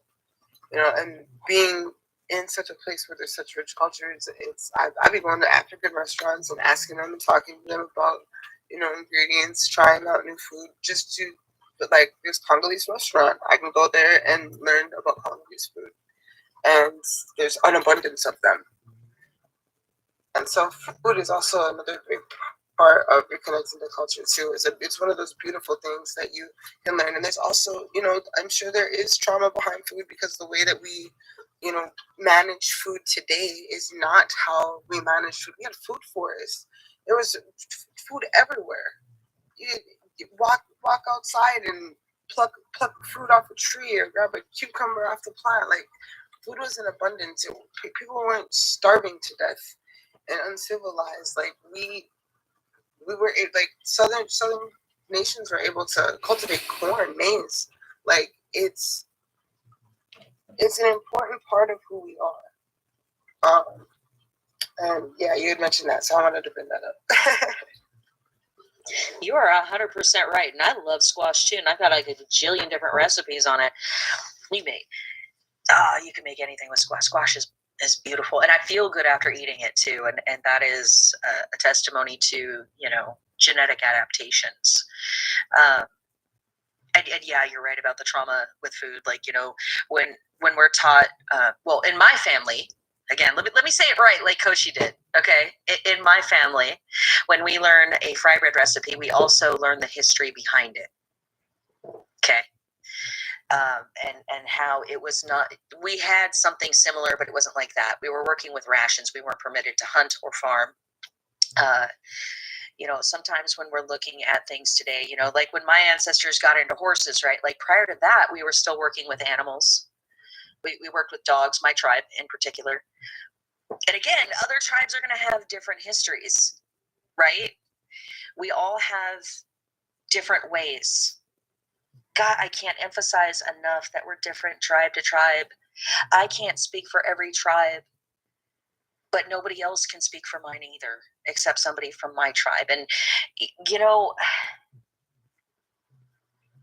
we need to just stop treating each other poorly. We just need to stop that because it is counterproductive to everybody's success. Very counterproductive. And like, even when I get somebody who is strictly, it's not just indigenous people who come to my live and try to reconnect. I also talk to people who identify as white tea. Okay. And I like to joke that I take from the white diaspora that way too, because whiteness is a social construct. And I tell them, listen, always acknowledge the white privilege thing. That's something you can't control. But also understand that you have an ethnicity. And I joke with them. I say, your ancestors had spices, right? They did. They had their own gods. Whiteness homogenized a whole bunch of different ethnicities who, from bone structure to blood type, had nothing in common. Nothing. They had all different religions. And the whole concept was created to hurt us, to hurt other people in the world. And so, like, I heard some people come through and they're like, well, if you're white, you're a minority because blah, blah, blah, blah. First of all, that's baloney. Everybody, we have different ethnicities here in the Western Hemisphere. You think we don't have different people who look different from each other? Stand me next to a Southern indigenous person. We look completely different, unless it's one of the Henesado who went down there, and then we're going to have some similarities, right? And that's if they descend from the Pawnee of the Hennesado, right? But, you know, you stand me next to an Alaska Native, I'm going to look different. We have, you know, ethnicities. There's no one very large, huge ethnicity anywhere on this planet. And we need to respect and appreciate our differences, and we need to stop trying to homogenize. The homogenization is the enemy. And I'm not saying be rejecting or exclusionary, be loving. Shit, are you telling me if someone came from another culture and they had a festival, okay, that wasn't hurting anybody, and they were serving some good eats, you wouldn't go there and have some? And they had some music with some good beats, you wouldn't go listen? It's enjoyable. It's okay to appreciate. We can appreciate each other while acknowledging our differences.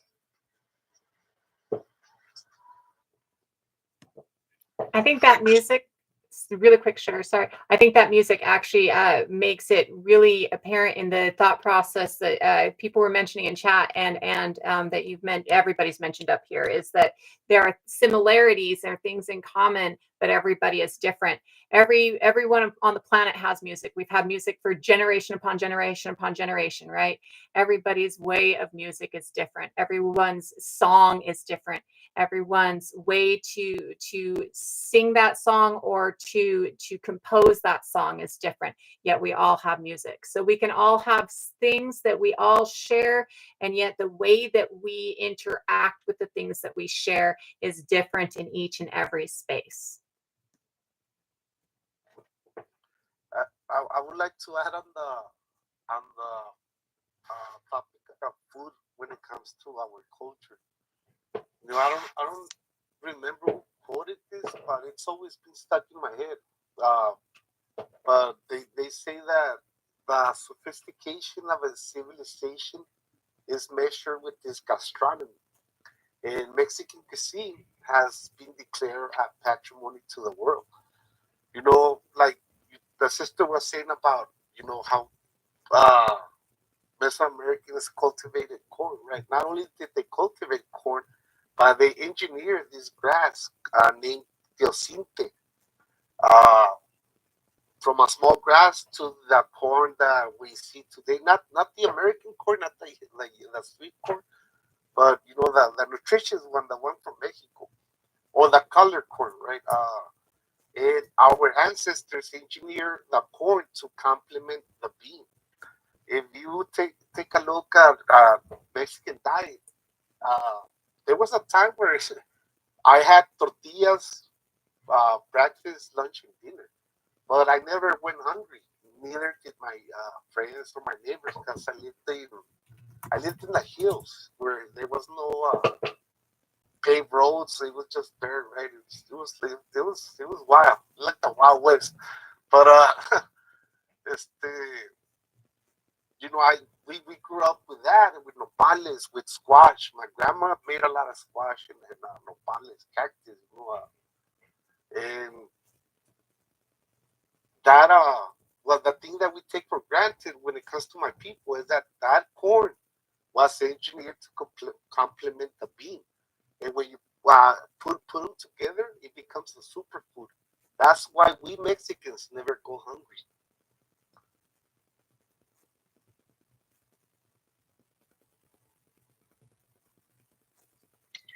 I have to run, but I just wanted to end with thank you for having me today. Widda Ord, it was good to see you. It was good to see you again as well. I just being who I am, protecting each other should be our most important thing in the forefront of our mind. Protecting each other, protecting our culture, protecting our children, because the next 7 generations are what is important. Everything we do, in my beliefs, in my traditions, everything that we do is sacred. Everything that we do should be in benefit of the next 7 generations. So please reconnect to your traditions, no matter where you come from. And remember to be respectful and show love to each other. Don't exploit each other. Right. I love that. 7 generations out. So that goes past that 1%. I love it. And do it right. Hey, easy guys. Come up there. Thank you so much, Sugars, especially for the idea. This was we've done this before. We've tried to do this before. It didn't work out as well as we wanted to before, and so we wanted to try and do it again. And so thank you for reminding me that it was something that we wanted to try and do again, because it is important. It is important to feel welcomed, to find connection, to feel welcomed, to learn who you are and learn your ancestry, right?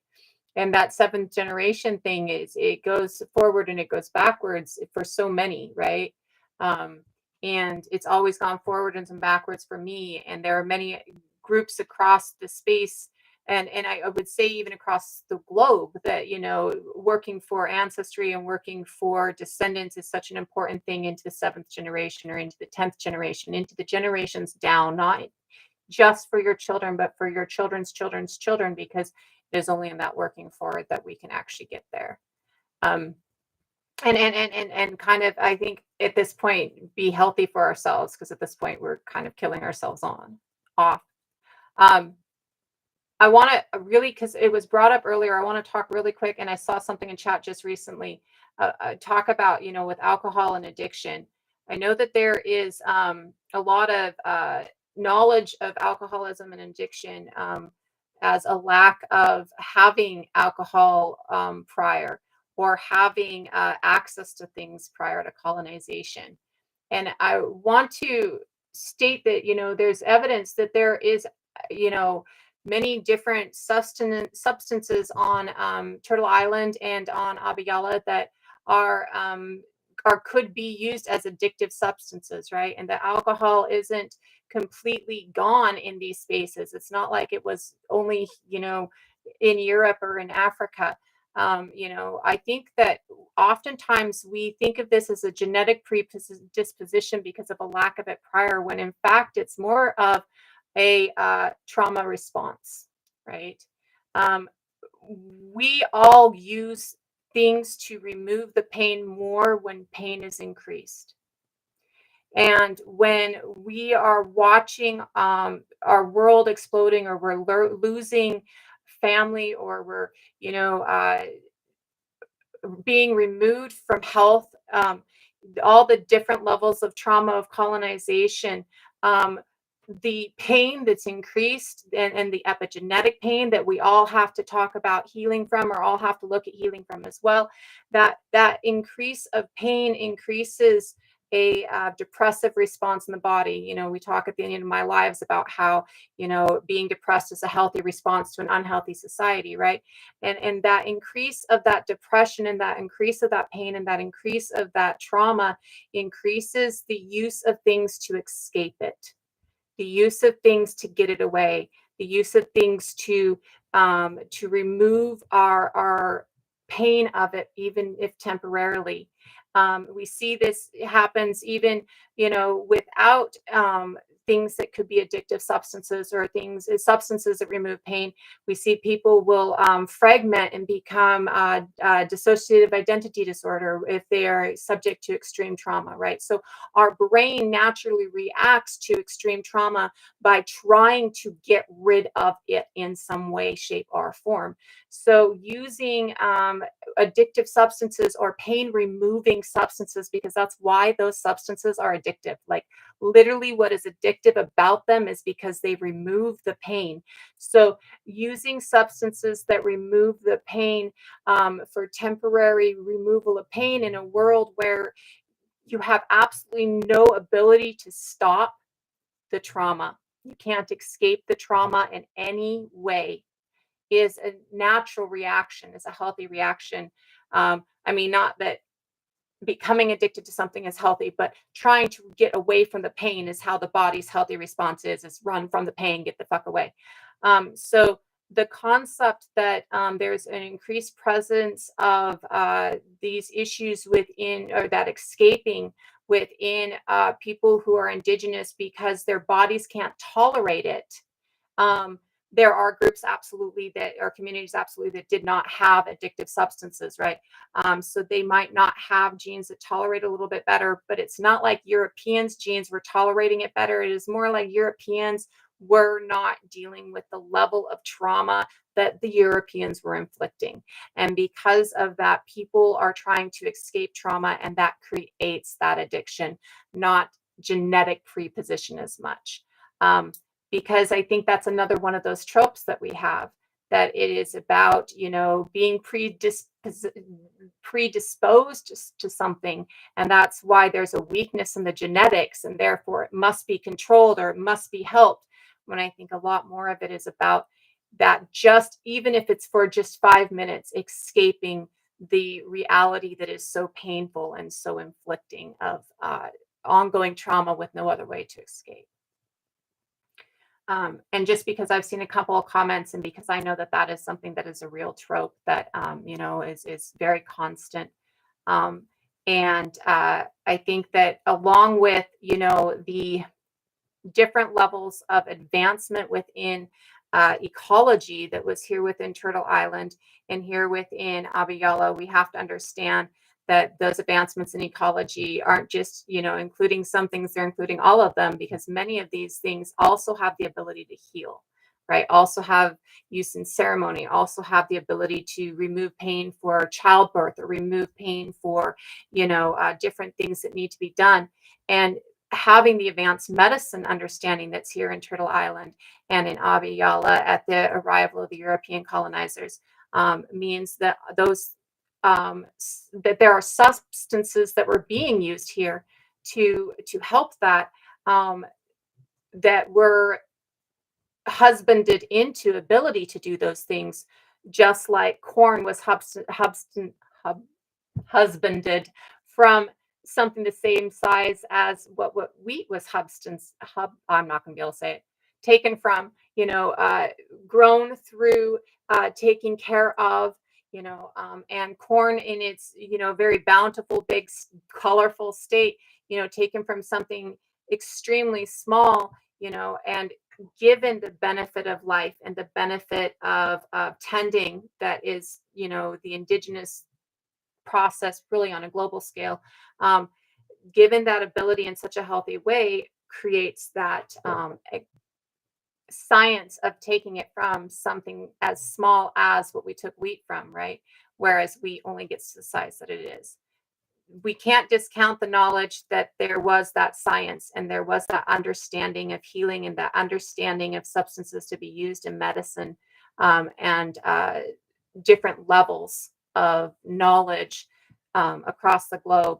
And we can't look at it as a genetic preposition instead of seeing the truth of it as the escape that it really can be. And it really can be for everybody, right? I agree with that 100%, sibling, because my grandpa had a special.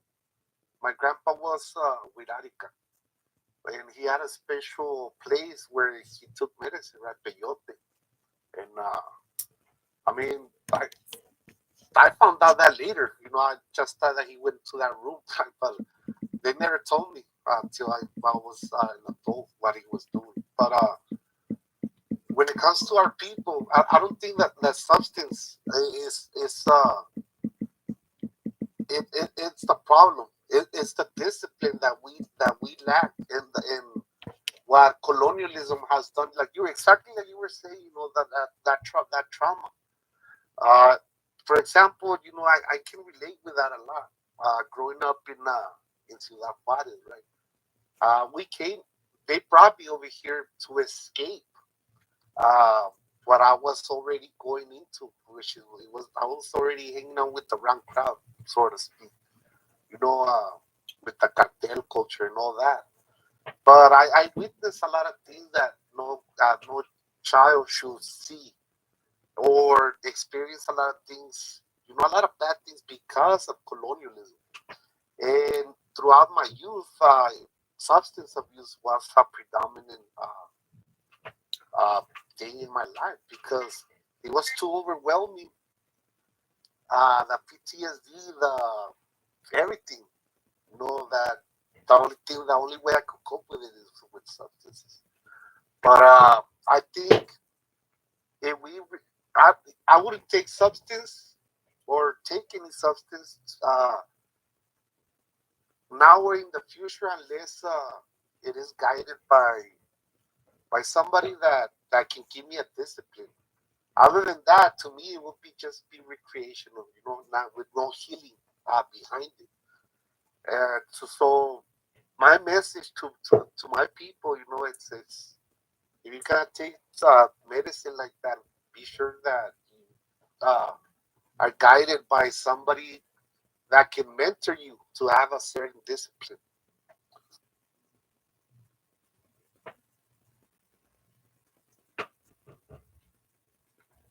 Hey, Wilma. Hi guys, OCO, how are you today? Good. It's good to have you up.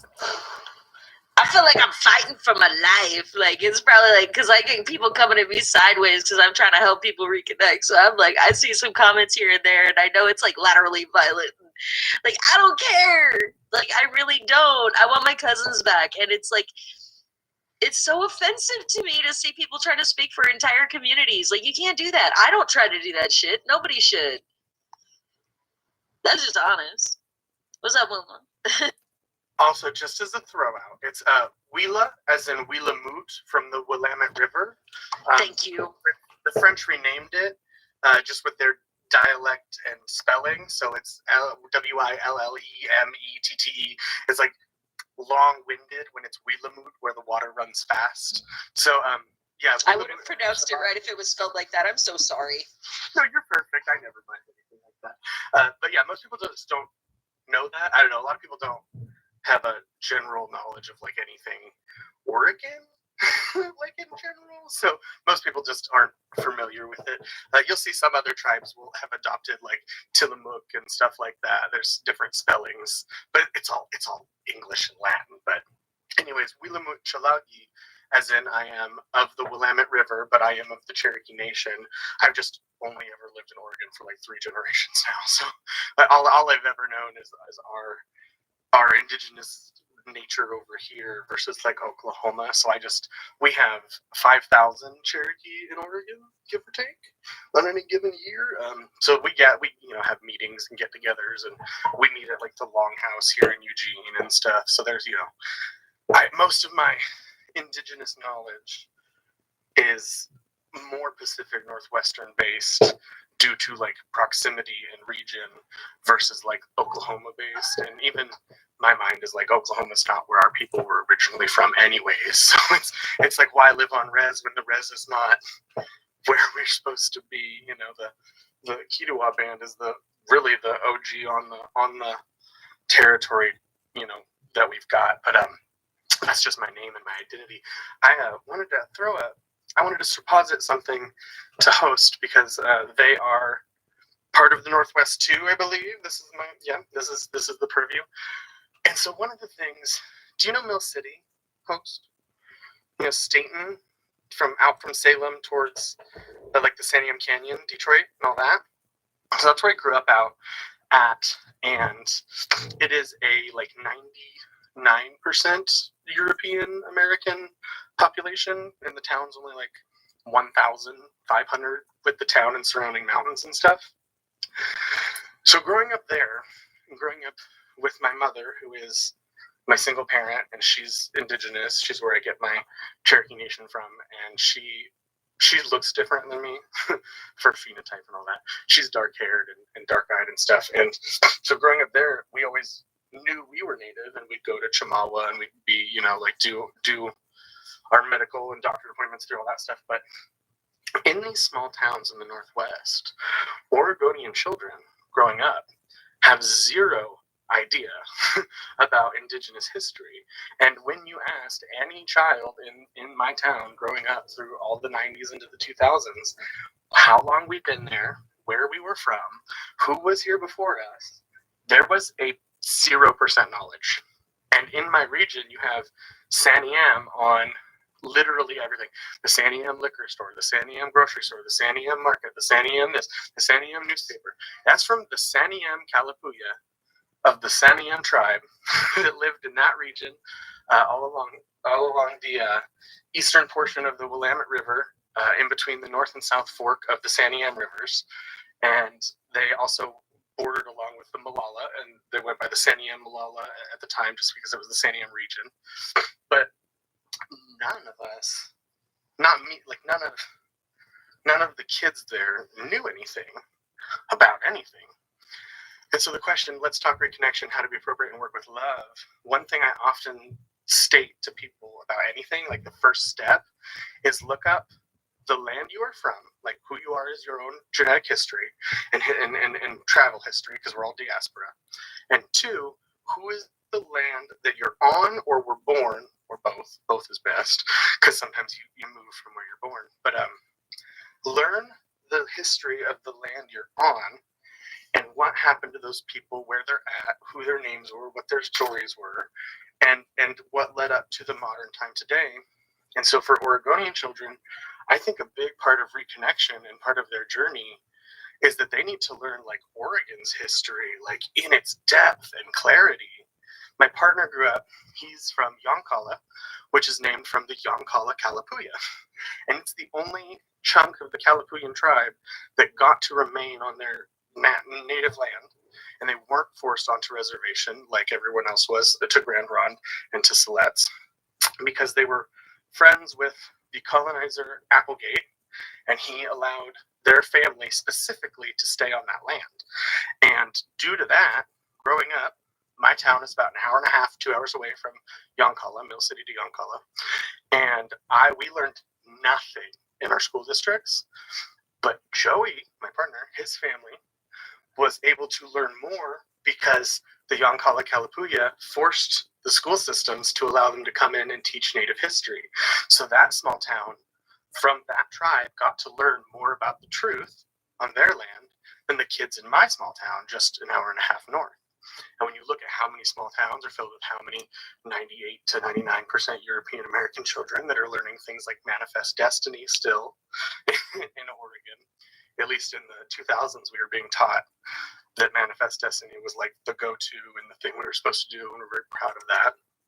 And from top to bottom, I do think as part of like a good, healthy way to reconnect for non-Native people is to learn the history of Indigenous people on the land they're on. The schools that they go to are all built on Native land. Everywhere we work, everything we do is on Native land. So I think a good way to reconnect for them is that the nations and tribes are able to surposit, into the education system and teach them the true history. I have to agree on a lot of levels. I was all over the Pacific Northwest, but it was from the Columbia up, not from the Columbia down. Like I was in Oregon, but it was along the Columbia. And so most of mine was in Washington, but there was some Oregon. And I saw that like where I was at in my earliest childhood, like we would have elders come into the school and teach, and that's some of my earliest memories. And that the communities there, we're also one of those communities that really didn't have a reservation. They just kind of was the community in the Fidalgo Islands, right? And then if I went to Cedar Woolley, where I went in my teens, there's a reservation there. And then there's a reservation out in La Conner, where I also went to school in my teens. And the La Conner area is almost all Indigenous and very few white people, right? It's more Indigenous than white people. And Cedar Woolley was very mixed, right? And then if I went to the other sides of the mountains, I went to school from kindergarten, first, second, and third. I went in this very cow town place on the east side of the mountains. And I went into school and they tried to do Columbus Day. And I went, I don't do Columbus Day. Columbus was a murderer. And I was like in kindergarten, So there was, for me, fortunately, I had enough of the interaction within the community young to see that. But when you see anywhere else, in the community, like on the east side or down near the river and stuff like that, there just was not a lot of that intermix of Indigenous knowledge, and there was not a telling of the true histories, right? A telling of the true stories. I think that also, we're going to find a flux of that, I think, pretty much across the space or across the US. I personally think that we need to bring Indigenous history into our school curriculum based on Indigenous people's telling of their history. Like bring elders in telling stories, and bring in this side of being displaced and put into treaty lands. I mean, Grand Ronde is like several different nations. So many tribes: the Saniam, the Sankupi, the Malala, the Chafin, the Chehemfo. It's like a never-ending list. Or so. Even to this day, we have tribes that ended up on Grand Ronde that are called like Mohawk because a white man from the Northeast came, landed, and said, "Oh, this reminds me of the Mohawk. I'm going to call it that." I go to their land right now, to this minute. I can drive over there 30 minutes, and right there in that tiny little township that they've got is places like Savage Lane. Like the street names are still. We just renamed it to Chief Halo Top, but it was the Yahtzee name. Mount rhymes with that symbol, It's so like here in Oregon, south of the Columbia, we did have like a heavy cut. Like there's like more Native people to Washington, and I've learned that growing up, than there are here in Oregon. And I think that is a direct like byproduct of like 2 or 3 generations after the Oregon Trail movement and telling everybody to come here in mass and take all the land and break the treaties. And that's another offer to the Hope peoples here is like if they came into the schools and were able to teach us. Joey's the Kalapuyan elder. I went and purchased a 4-volume tome of the Kalapuya language book. Kalapuya is a sleeping language. There are no living speakers today at this time, and the nations advocate for people to learn Chinookwawa to help, as like the easier, more known language to start with. But the Kalapuyan book, they were able to compose the book, and I bought one of just like a handful, 150 copies, I think, and I bought the copies, and I don't like that kind of thing. That should be in every school district. Like every school should be offering like the Indigenous language of the land. Like look at what the Euro-based decolonial projects are. So you've got Gaelic, you've got dual language signs, you've got Kimrai, you've got dual language signs, you've got offering the language in school and promoting it with the government. Like all of those things could be done here with Kalapuyan, with Chinook, with all the other language groups and families. So I think that's one of my dreams and pushes for the Northwest and America at large, Canada, everywhere, is that we could get Indigenous schooling and language like truly in our systems, K through 12. It would be a beautiful thing, that's for sure. I know there's like many different spaces where there's that that focus, but it's more on either in Indigenous schools or on the reservation in the schools. Like I know the Umatilla, my granddaughter is half Umatilla, and she goes to a school where they're intermixed, or the language is intermixed. Like the Umatilla language is taught along with English, right?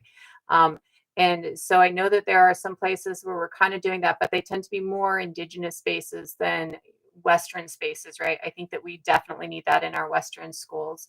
That's my dialogue is Oregon and Washington are so, we have the same like divide of like Euro-American as the homelands, like as England, like we're almost on par with like England and Scotland and Germany for like how many white people live in Oregon and Washington versus not. And especially in the small towns versus we've got the 3 major metropolises, Salem, Eugene, and Portland. And that's where the majority of any kind of colored communities or multicultural events are going to happen is in the cities. So I think part of the dialogue is like the reconnection journey should be picked up and endeavored by all of the like European American diaspora in Oregon. It just because that's what my starter was, is when you ask them where they're from, they have no idea. So part of the reconnection to help Indigenous spaces grow and have like knowledge spread is that you get these white American Oregonian kids to also want to learn where they're from and who was from the land they're on.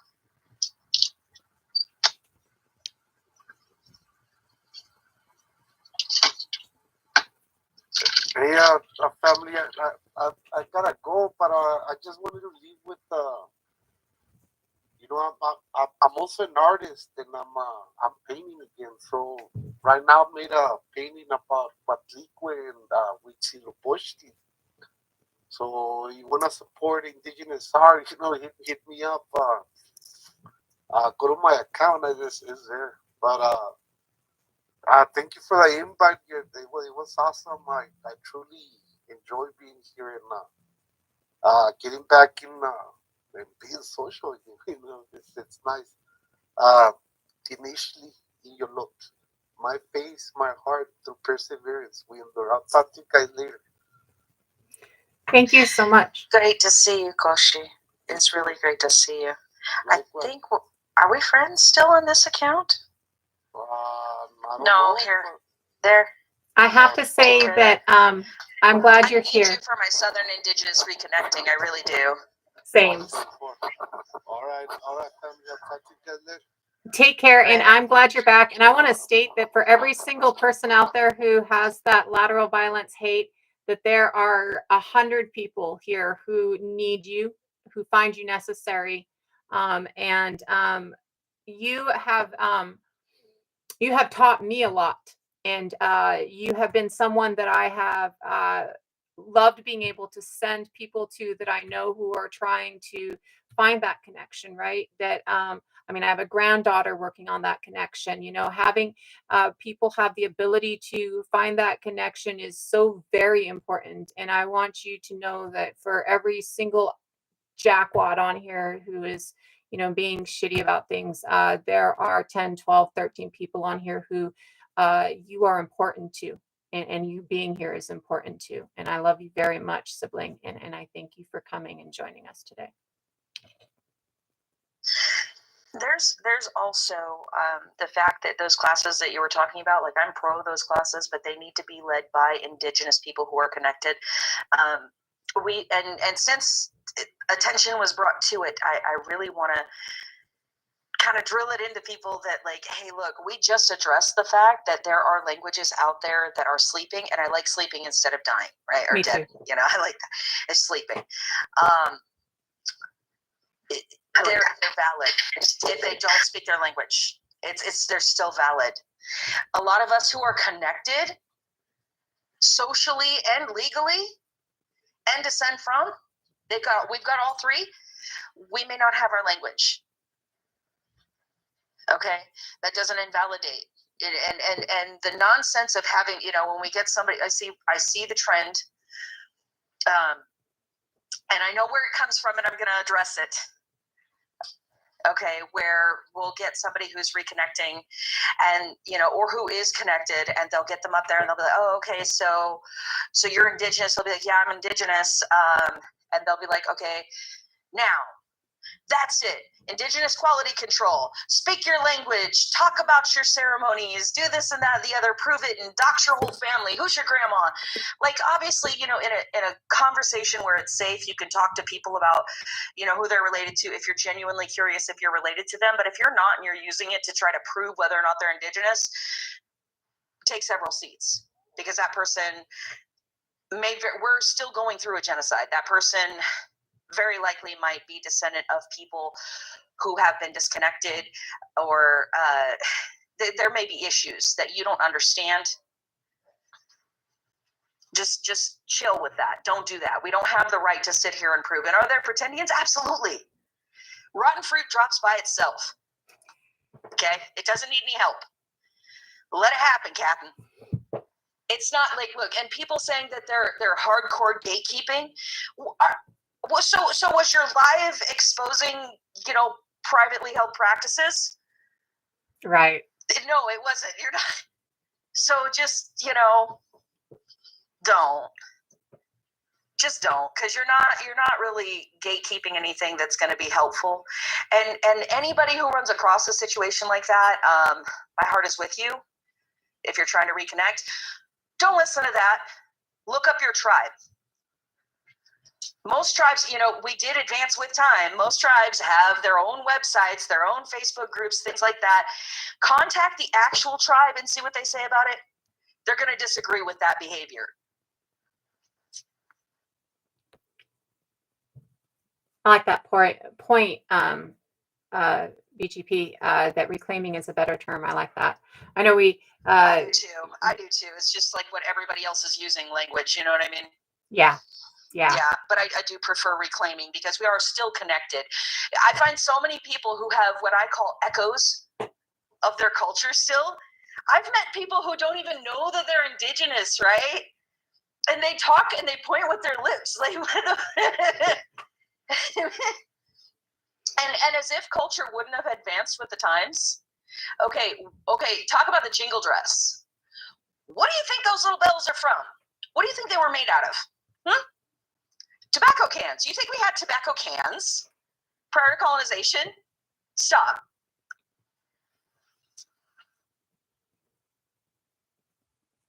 I think that's very real. I think that, of course, changing and growing and adjusting and doing new. And again, we adapt our adaptations every single time. We're big on adapting our adaptations. So we are constantly going to be changing things. And the idea that anybody is going to stagnate and stay in a singular space is extremely ridiculous.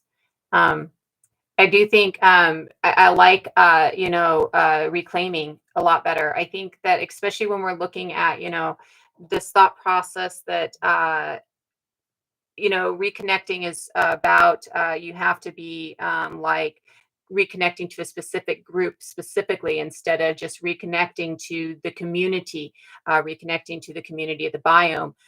So when we're looking at that, I think reclaiming is a really great way to put it, because you're reclaiming your heritage, you're reclaiming, the knowledge of your ancestors, you're reclaiming your ancestors, right? And especially because so many people who are disconnected, we're not disconnected by choice. Right. So being able to reclaim it, to take it back and not take it, but to reclaim it, to have it back, I think is very important and a very important distinction. I really like that. Hello, Dudley. Hey, love. Can y'all hear me pretty good? Can I touch base on the topic that you have for the live? I'm doing good, love. Just dealing with a lot of personal stuff. Okay, so let's talk about reclaiming. Like I said, I just like the word better. How to be appreciative, how to work with love. Appropriation versus appreciation. So a lot of times, like I tell people, I am a reclaiming native, but I have been reclaiming my culture for years, since I was 15. I was adopted native. I was taken in by African American people, and I'm mixed African American myself. So I have a Caribbean lineage and African American lineage. But a lot of times when I educate people on what's the difference between appropriation and appreciation, you can appreciate without dressing like another culture. That's one of my biggest pet peeves. Or participating in cultural hairstyles, you can appreciate it without being disrespectful. And a lot of times that's not what's being taken. A lot of times people like to participate in people of color's culture and be disrespectful. Oh, you can't do nothing. You can't tell me I can't do nothing. Then why participate in our culture when you don't understand the historical context to it? Especially like with African hair, our ancestors would braid designs as maps. So if they were able to escape from slavery, they used that hairstyle as a way of mapping their way out of slavery. A lot of times people wear these hairstyles and they don't understand that in-depth generational trauma that came with that.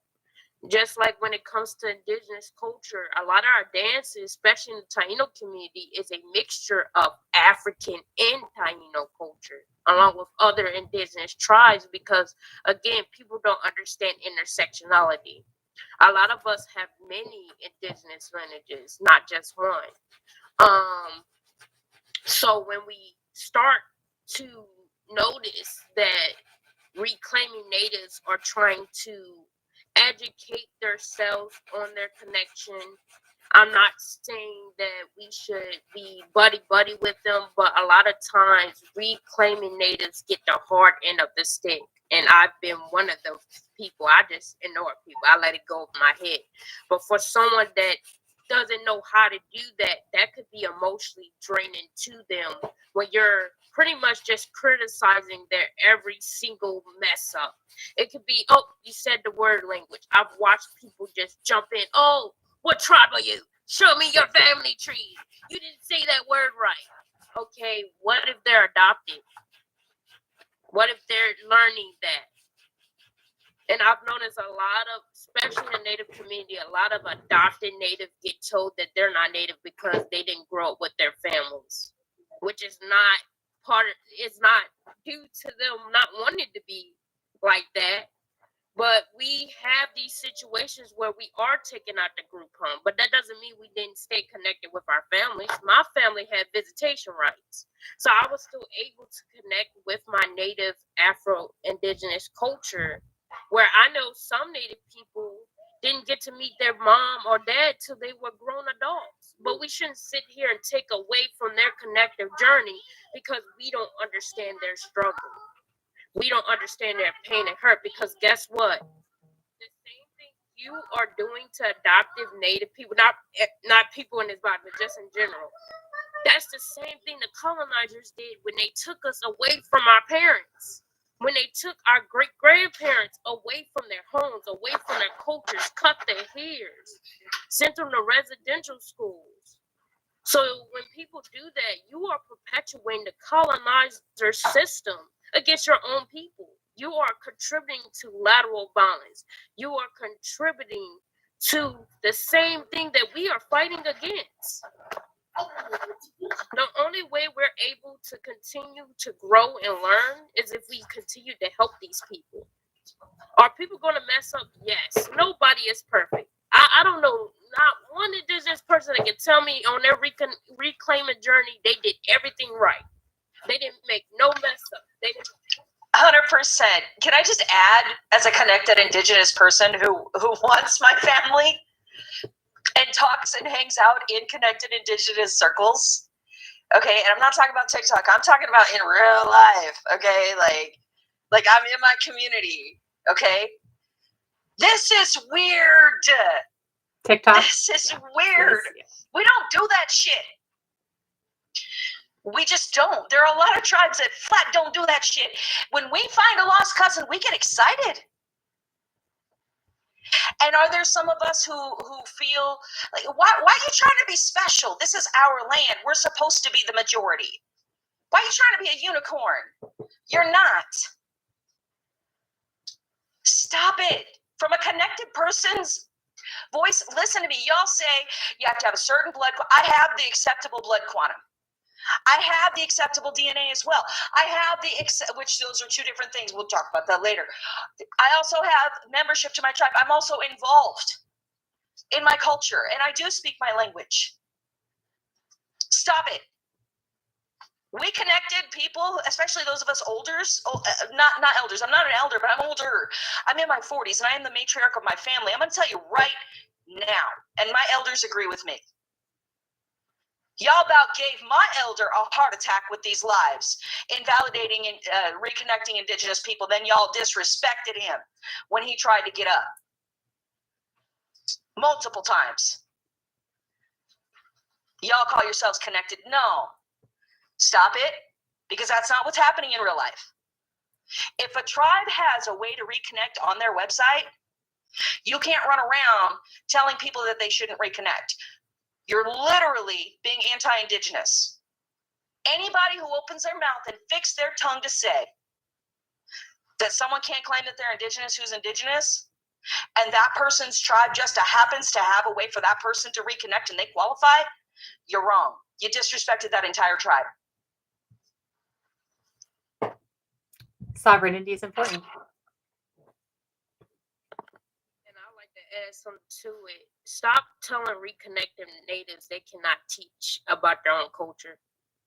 What's the point of learning if you can't teach someone else? Now, if it's gatekept, which I don't participate in gatekeeping because it's just weird to me. Of course, certain ceremonial practices I will not share, but when it comes to things that I can share, I'm not going to gatekeep. Because a lot of times with us gatekeeping, trying to gatekeep everything, people continue to spread misinformation. I still to this day get told that there's no Haitian Tainos, and I've literally showed DNA proof. I've showed how certain websites are outdated. Everything I get told, oh, there's only Puerto Rico, Dominican Republic. So you're telling me out of that whole map, Haiti was erased off the map? No native person was there. That's what you're telling me. And then goes into how I literally had to address another native man for saying that we started slavery within the Taino community. I think it's very important that we stop being the police of native TikTok. That has been a nasty problem ever since I got on this app that I've seen. People want to be native police of everything when nobody is perfect. Nobody is perfect. Nobody is so connected you know everything. When even within our community, there's always stuff coming out about the Taino tribes. There's always new information coming out. But we need to stop punching down on reconnecting natives that actually want to participate because you discourage them for wanting to be part of what you are a part of.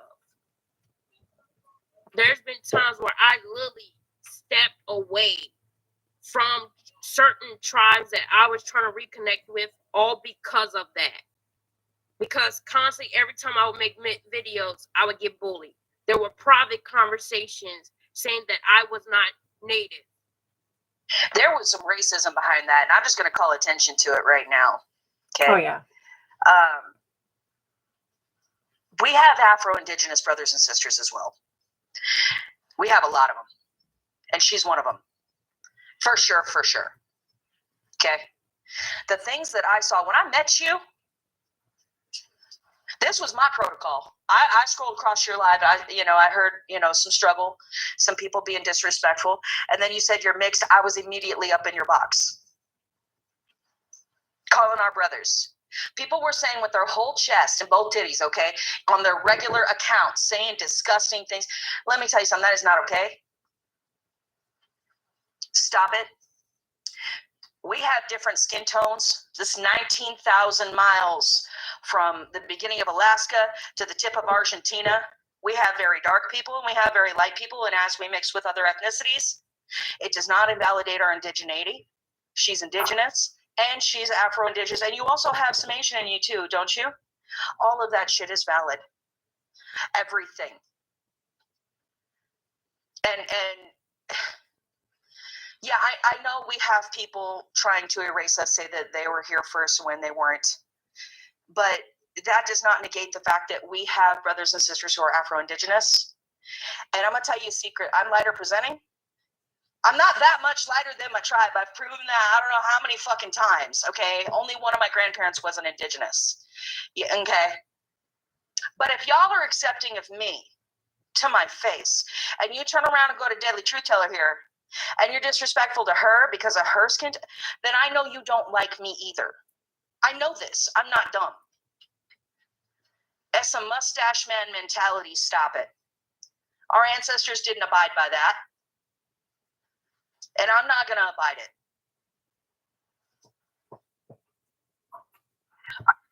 You said that because, recently I saw, I don't know, it was one of those weird social experiments, the whole guess by ethnicity thing, which I hate those games. Oh, that's me. I did it because I was trying to crack people's narratives and draw attention to the fact that we have different skin tones. Yeah. But it wasn't a game. No, this was different. This was they had a group of people who were they had some indigenous people in the crowd and some who weren't, and then they had indigenous people trying to guess who was native and who wasn't, and basically the colorism was so obvious because some of the it did not all of them. There was one who was like very, very fair and like self-aware, but like there was this guy who just basically was trying to invalidate the darkest presenting, like phenotypically like more African person who was Afro-Indigenous. They were so quick to invalidate that person, but they were super quick to validate the pastiest person who just looked like a whole ass Canadian white person, who That's a whole ass racist right there. That's not okay.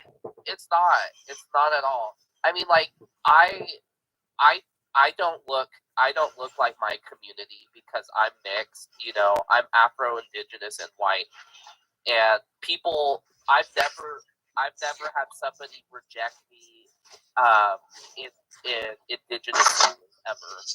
But my sister, who has, more Afrocentric features, and she's about my complexion, but she has more of an afro. She has like 3C hair.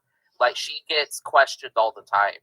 Like, they're like, "Oh no, you're probably Hispanic, or you're like, Yeah. or whatever." Yeah, if you drill Deadly Truth Teller and you don't drill me the same way, like, first of all, you shouldn't be drilling anybody. But if I see you drilling her and you're not drilling, like, I'm not gonna let you drill anybody. But like, I'm just saying that, like, it's kind of obvious.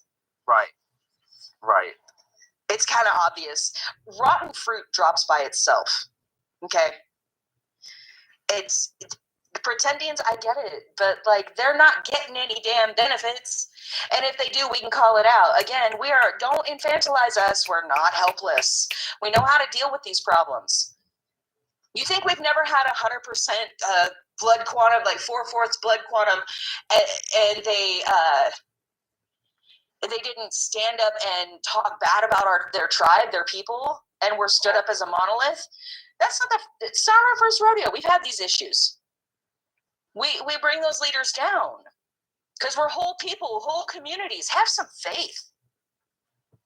But that's my issue too. Is like I've heard other people get on panels on TikTok, and they do like this fear mongering thing with reconnecting people, and then like pretendians, and then like the people who claim to be like the first natives who and say that and they're like, it's problematic because they're trying to get rights to the land and our federal protections and this they won't. and that.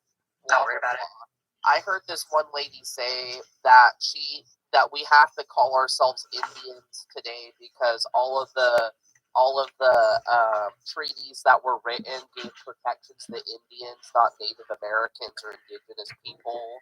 But it's like I just called her out. I said, "You sound like a clown," because any Indigenous person knows that every treaty that's been written has been broken. So, like, it doesn't matter what legal terminology you're going to use. Like, white tea colonizers are going to do what they're going to do at the end of the day because they lack integrity.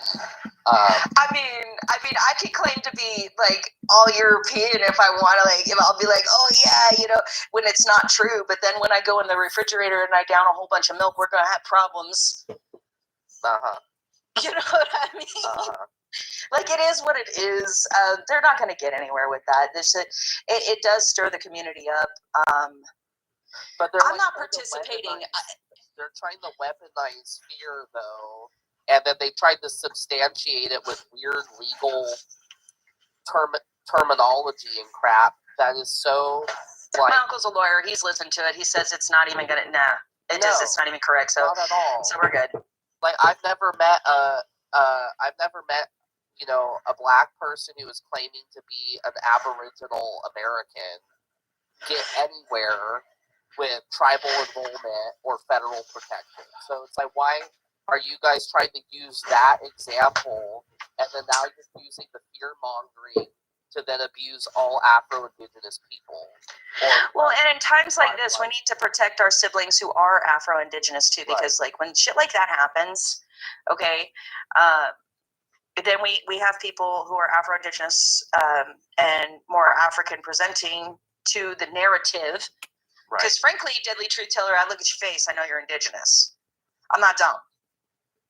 course, I'm an older woman. Thank you.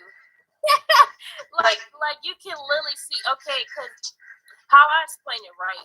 Okay, so let's say you just take my South American admixture, my lumpy admixture, right? All right, you still have the Asian indigenous, so I'm still indigenous. Okay, take the Asian indigenous. I'm African indigenous. So no matter what corner you take, you just don't want to acknowledge me as being indigenous. If you tell me to my face that I am not indigenous, I'm gonna look at you like like you're crazy. It's weird. It's really fucking weird because like I see it. The favorite term that they like to use. Oh, you're indigenous to Africa. You are exactly right. So why can't you acknowledge me as being indigenous? You just acknowledge that I'm indigenous to Africa, right? And then they get no. See, Yeah, you weren't even up on your thing until you said you were mixed, and then you presented your face, and I was up in your fucking box. Like, that's how obvious it was. It was, and lookership is not everything, but like, here's the thing. Even if you're going to go by lookership, y'all know what a spaghetti western is? Yeah. Yeah. Okay, so let's talk about this for a second. Does everybody know who Iron Eyes Cody was? I think Widda fell out laughing. That person specifically, but like I just know in general that they were casting Italians as native people, like indigenous people in movies. Right? Like, what the fuck? I think Widda fell out. I think she fell out laughing. But the fact of the matter remains that the original narrative that is painted about our people, ooh, yummy, and, you know, it's wrong to begin with. Now, we have different narratives that are painted in Hollywood today, but that still only presents a few. I mean, think about it. There are thousands of tribes just here in the U.S. You think that all of those have been presented in the movies and in the press and whatnot, and people generally know what we look like? No. So, oh, well, they all have similarities. Yeah, we have similarities. We all have 2 arms, 2 legs, 2 eyes, a nose. We have different noses. Some of us are short. Some of us are tall. Some of us are dark. Some of us are light. Some of us have thin hair, some of us have thick hair, some of us have waves, some of us have curls, some of us have straight hair. It's not super tight unless we're mixed with Afro-Indigenous, right? But, we have many ethnicities. It's 19,000 miles, again. Like, if I ask you, does a Liberian look like a Spaniard ethnically? No. I think it's pretty obvious, right? Okay, but that's only like 3,500 miles apart. Right. Coast to coast in the United States, plus 1 California, is that distance. And then north to south, again, 19,000 miles. You think we don't have different ethnicities here? Wait, I just want to bring. Why are we the only human beings who couldn't have changed and adapted with our environment? What's the deal with that? I just want to know. I just wanted to bring attention to something that was like concerning to me from Daniel San, who said that there's 3 main cranial types worldwide.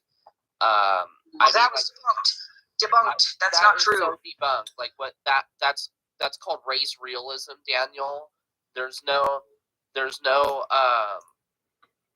such thing as like the whole Asiatic, African, and Caucasoid thing. I think they used to call them Mongoloids before Asiatic. I mean, it's just that's all been debunked. Yeah, that's not true. It's phrenology, and it's not true. There was a fight over some remains. Just so y'all know a little bit of context. It's some remains that were found in the Americas, right? And then the Wahite people were like, oh no, because the structure of the skull, we think he's Caucasian. That's what they said. Which the people of the Caucasus Mountains don't fit the definition of white anyway, so like let's not go there. But that's what they said. On that. I'm like, Caucasians aren't even white. They said, oh, well, we think he's one of us. Like, how could that be your grandpa when it's in our backyard? Right? But anyway, they ended up having to do DNA tests, and they linked that individual to people who are here, indigenous here. It's kind of like man. Yes. Like, yeah, there's just no. That's silly. But as far as like the topic goes on like reconnecting, oh, and somebody asked earlier too, and I kind of wanted to touch on that because I've been in this sort of situation more recently where the person in the comments said a while back, like, why do Indigenous Americans or feel the need to gatekeep, I guess, Indigenous identity with Chicanos or Mexican Americans or Mexican people, period. And I think it's interesting because there's like this weird division that people see with detribalized people and native people in Mexico versus America, but it's really not different at all. And it's weird because a lot of Mexicans will claim that there isn't racism in Mexico, that they don't talk about race, it's not a big deal, but that is like the biggest lie that has ever been told. And I had to learn this the hard way because my partner is Mexican, and I assumed that just because I was naive, that because he was Mexican and he was, you know, as a person of color, that he would be pro-Indigenous and pro-Black, which that was not true, especially not for his family. And so I had to really unpack a lot of these things. But in that journey, I started really doing a lot of anthropology, like cultural anthropological study on like what Mexican identity is. And like it's weird because people don't, it's specifically in Mexico, and when Mexican people come to the US and then like their children are born and raised here, there's like this confusion between nationality and ethnicity and race. Like they almost assume that they're racially and ethnically are Mexican and their national, but that's a nationality. The reason why I'm going into this because I think, well, Mexican is an ethnicity because you got a different ethnicity of indigenous peoples who are the same people. You know, we're all the same people, right? Because these borders are arbitrary, but they are their own ethnicity. They are. Well, and there's a whole culture to it. Well, and it's valid. That like it's problematic when you talk about what is an ethnic Mexican, because really what you end up falling into is the mestizo identity that was. Well, I'll help you there. Spaniards. I'll help you there. This is what I do because I'm not Southern Indigenous. Okay, I am Pawnee. Mm-hmm. I don't look from the outside of their house and point in and tell them who their cousin is. They know their family. That's literally their business, and there's enough business for us to deal with, other than to tell them who they are and aren't. Yeah, like I think one thing I would say though is that there's two different perspectives that are great. Like I don't even know why it's important for us to define that for them, because like at the end of the day, it's harmful for us to assume that we can. Well, I think it's only important as anthropology can be important in general, just with anybody, in that it gives because basically the issue in Mexico is that the government has been upholding a lot of erasure and anti-indigenous propaganda and systemic racism in the country that was created by Spaniards. And we can amplify their voices. We can't just like be defining them though. Like that's what I'm just trying to get at you. No matter who says what, it's just like we can amplify their voices, but like again, we can't be creating a monolith out of one Southern Indigenous person. Absolutely. And then lining, you know what I mean? Just like that's why I'm just like real simple. If Southern Indigenous people are screaming about something that's bothering them, I got their back because we're indigenous to this hemisphere together. And those borders are arbitrary. But like, I'm not going to sit here and define what is and isn't, because that may change within their own culture. But so like when we're reconnecting in Turtle Island, we tell people to look to their elders, look to their communities, trace lineage, and go about that respectfully through your community, right? Like that should be true.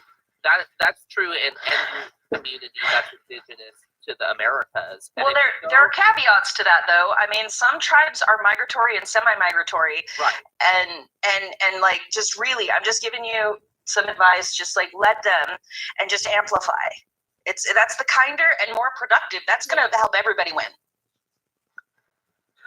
Can I use an example of why it could be a slippery slope? All right, so when it comes to the Jewish people, they are considered an ethnic group and religious group. Right. So when you try to put certain people in a certain box, you're going to run into that slippery slope of trying to put them in a box that, let's be honest, these terms came from the colonizers to separate us into what category they wanted to put us in. I kind of get what Atira. You know what I'm saying? Like, Akira. when you try to tell them, well, you're not an ethnical individual or whatever they want to identify, you're going to run into a slippery slope, because what if before the colonizers, they were ethnical in what's named. I think they still are. Is like, at the end of the day, just respect. You know, just simple respect and love. Because at the end of the day, if like here's the thing, we're setting a standard when we speak on these issues. We're setting a standard, right? And if I, as a Pawnee, sit here and try to speak or define what is Mexican indigenous or Southern indigenous, I'm fucked up. I'm wrong, because I'm setting an example for other people outside the house too, to point in and tell them who their family is and isn't. Just, it's real simple. Some things are to be left completely to a community. And it's hard, right? Because we want to help, but it's not our job. And it's important that we not take that position, because when we take that position from them, we silence their voices. Even, you know, just amplify. Let them work it out. Back them up, and just give them love. So like, but don't police for them. Whatever you do, don't police for them. No, 100%. But what I'm trying to point out is that the process is similar in any culture. Like, the way you go about it's going to be different, specifically on the customs and the traditions of your people. Some are very, very different. But And that's another thing that I see that's harmful, because a lot of people talk about, you know, the similarities. Actually, there's no singular trait that any one tribe can share with all others. No, other than the fact that we come from the Western Hemisphere, but like with the distance. That's not what I'm saying, and I would want to. It's hard. It's hard. I know. We want to help, but like. Sorry, hang on, your audio's messed up. Because I get okay, cut go. off and I'm not. There you go. I just want to finish my point, and then you can respond, just because I'm not able to develop it with enough diligence here without finishing. What I'm saying is, I'm not saying that there's some pan-indigenous ideology that we all have to abide by. I'm saying that the respect and the way you go about it should be the same regardless if you are north or south of the border. And you should go through your elders, and you should learn your traditions from your community. And what that looks like is going to be totally different based on your tribe and your culture. But the process itself is going to be the same. But what I notice is that when it comes to indigenous cultures of Mexico, the voices of these communities, whether you're Zapotec, Mixtec, Maya,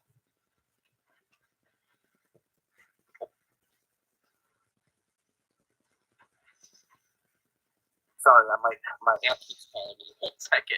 But if you're of any Pueblo or anything, it's like these communities aren't being represented at all in the media. They're not being included in these conversations. And whenever I speak to like people who are trying to reconnect with their indigeneity in Mexico, I don't hear them really acknowledge these communities that they're trying to reconnect to. And it's not their fault, because with the whole, if you really unpack the mestizo ideology and where that comes from and why people identify the way they do. It's not, you know, they're victims of this system. So I totally understand. But at the same time, I'm not going to tell them how to identify, but I'm going to I'm going to, you know, lift up my you know, my Amplify community. theirs. Right. And but I'm going to point them in the direction of these communities. You know, like I have Yes. Okay. Now I get what you're saying. Okay. Yeah. that's what Point I'm them to saying. their people. Yes. Right. I'm not going to tell you how to connect as a Chumash person because you're not Chumash. But I'll tell Right. you, like, here are some really, if you say you're Nawa or you have some Nawa heritage, I'm going to point you to leaders of that community. And you've got to learn from them. But what I see a lot of the times with people who are trying to, like, it's a proximity issue. It's like, okay, the proximity from indigenous identity and whiteness. And it's like in one breath, they'll check the white box and they don't want to be pro-indigenous and represent themselves as an indigenous person. But then but in the next breath, they really know that, oh, well, I don't have the same privileges that white European descendants do in the Americas, so I'm not white. But it's like, it's just unpacking that anti-indigenous mindset and then really listening to your community and really going about it in the right way, in the respectful way that your elders are guiding you. But I don't see that listening. I don't see that dialogue going on in these circles. And unfortunately, Mexico has a really rough colonial history and erasure with these communities. So it's like it takes a lot more work in some cases, I think, for people who are Mexican who are trying to reconnect with their indigenous identity. That's what I was trying to say. Love it. Love it. But I want to throw something out there, and it's going to be kind of, oh, sorry, go ahead. I want to point out that there are so many people in Turtle Island and in Abiyala who do not have ancestry in the nations that are acknowledged either by federal acknowledgement or like the nations that have been able to maintain community in South America and things like that. There are so many people whose nations and whose ancestors that nation is no longer even known or heard of or has a communal gathering for them. And while we can state that, you know, somebody doesn't belong to the Dene unless the Dene accepts them, somebody who's indigenous to Turtle Island but does not necessarily have ancestors in any one of the different nations of Turtle Island that are currently like recognized as having a communal nation central thought process, right? They need to be able to connect in a way that is connected to their ancestor, not to the Dene, right? And so we're going to have so many different people who are indigenous to here that don't actually have places that they can reach out to have elders or to have community, and they're going to have to reconnect in different ways. And so we can direct people, but if you are thinking that somebody from who is Machika is, you know, and I'm pronouncing it wrong, I know. I'm sorry. I thought I was muted for a second. Sorry, let me shut up. Oh, no, you're fine.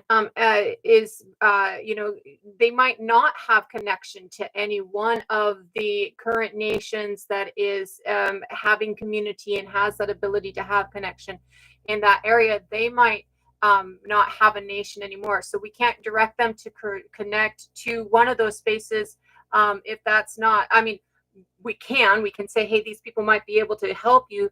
But we can't say, you know, this is where you need to go to connect, because that's not necessarily the right path of connection for them, right? And for some of us, that connection is not going to look at necessarily at finding a currently recognized community. That reconnection or reclaiming might be looking at, you know, more eternal work or more communal work with the biome or things like that, just because there aren't those not nations negate left. their indigeneity. Yeah. May I say? I definitely agree with that. I think people need to reconnect. A lot of being indigenous is meaning sorry, my goats are going crazy outside.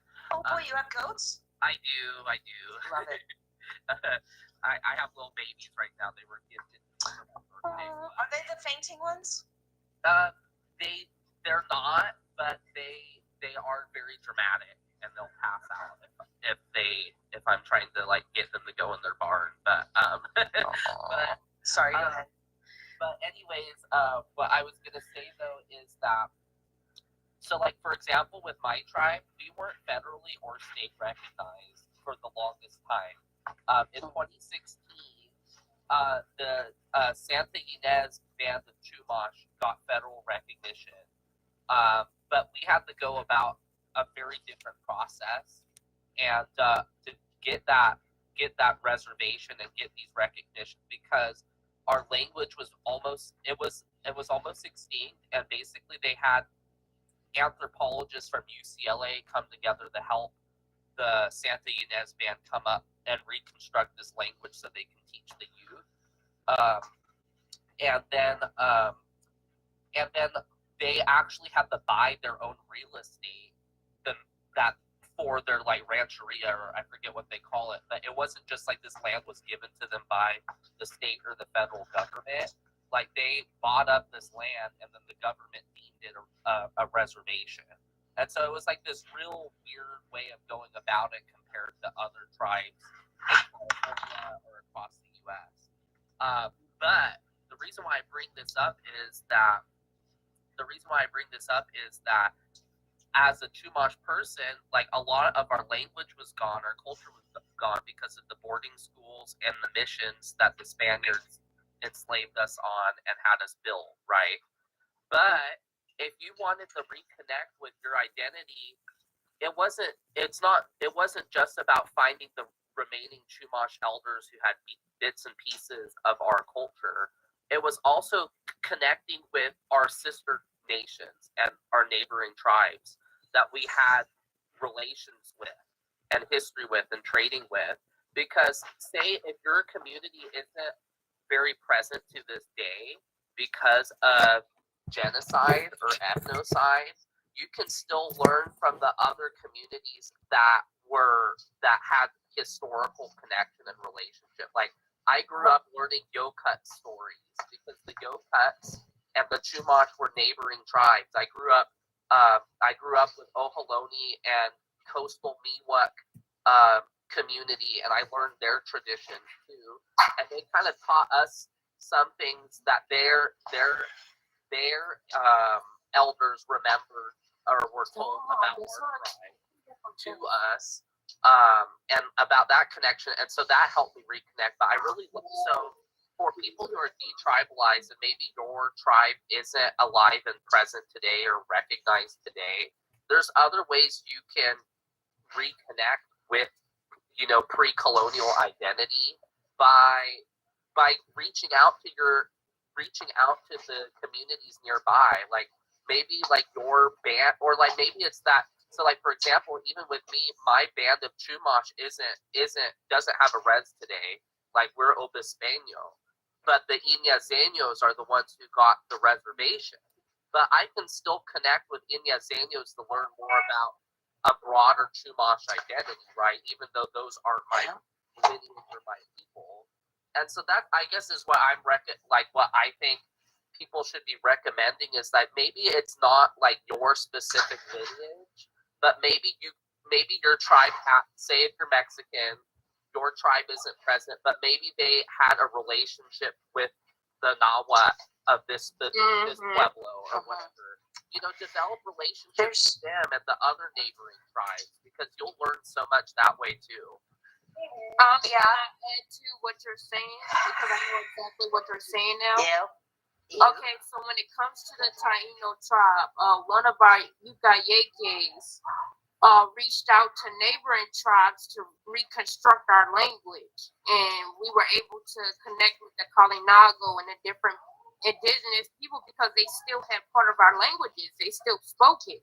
So I get what he's saying, that maybe even if your tribe, let's say the language and everything is gone, you might be able to reach to the neighboring tribes, because the neighboring tribes might still have part of your language, might still have part of your culture, might still have part of your customs mixed with theirs, because a lot of times our tribes intertwine with each other. So that's why, like Gullah Geechee, right? Gullah Geechee still have Taino words within their own language. So sometimes, like when I go to study different neighboring Awakean tribes, because that's what we are, I'm able to see. Oh, hold up, wait a second, that's a Taino word. That's cool. When I go to the Kalinaga, oh, hold up, that language right there comes from my tribe also. So I get exactly what he's saying. He's saying that even though we cannot, like, even if we struggle to connect with our own tribes, just reach out to our neighbor tribe and see what they have. They might be able to connect us a little bit stronger with our communities. That's true, and I want to address one other thing, and I just want to pop the box top off, and everybody just hop out for a second, take a walk with me. This isn't going to feel comfortable, but it is a cold, hard fact, okay?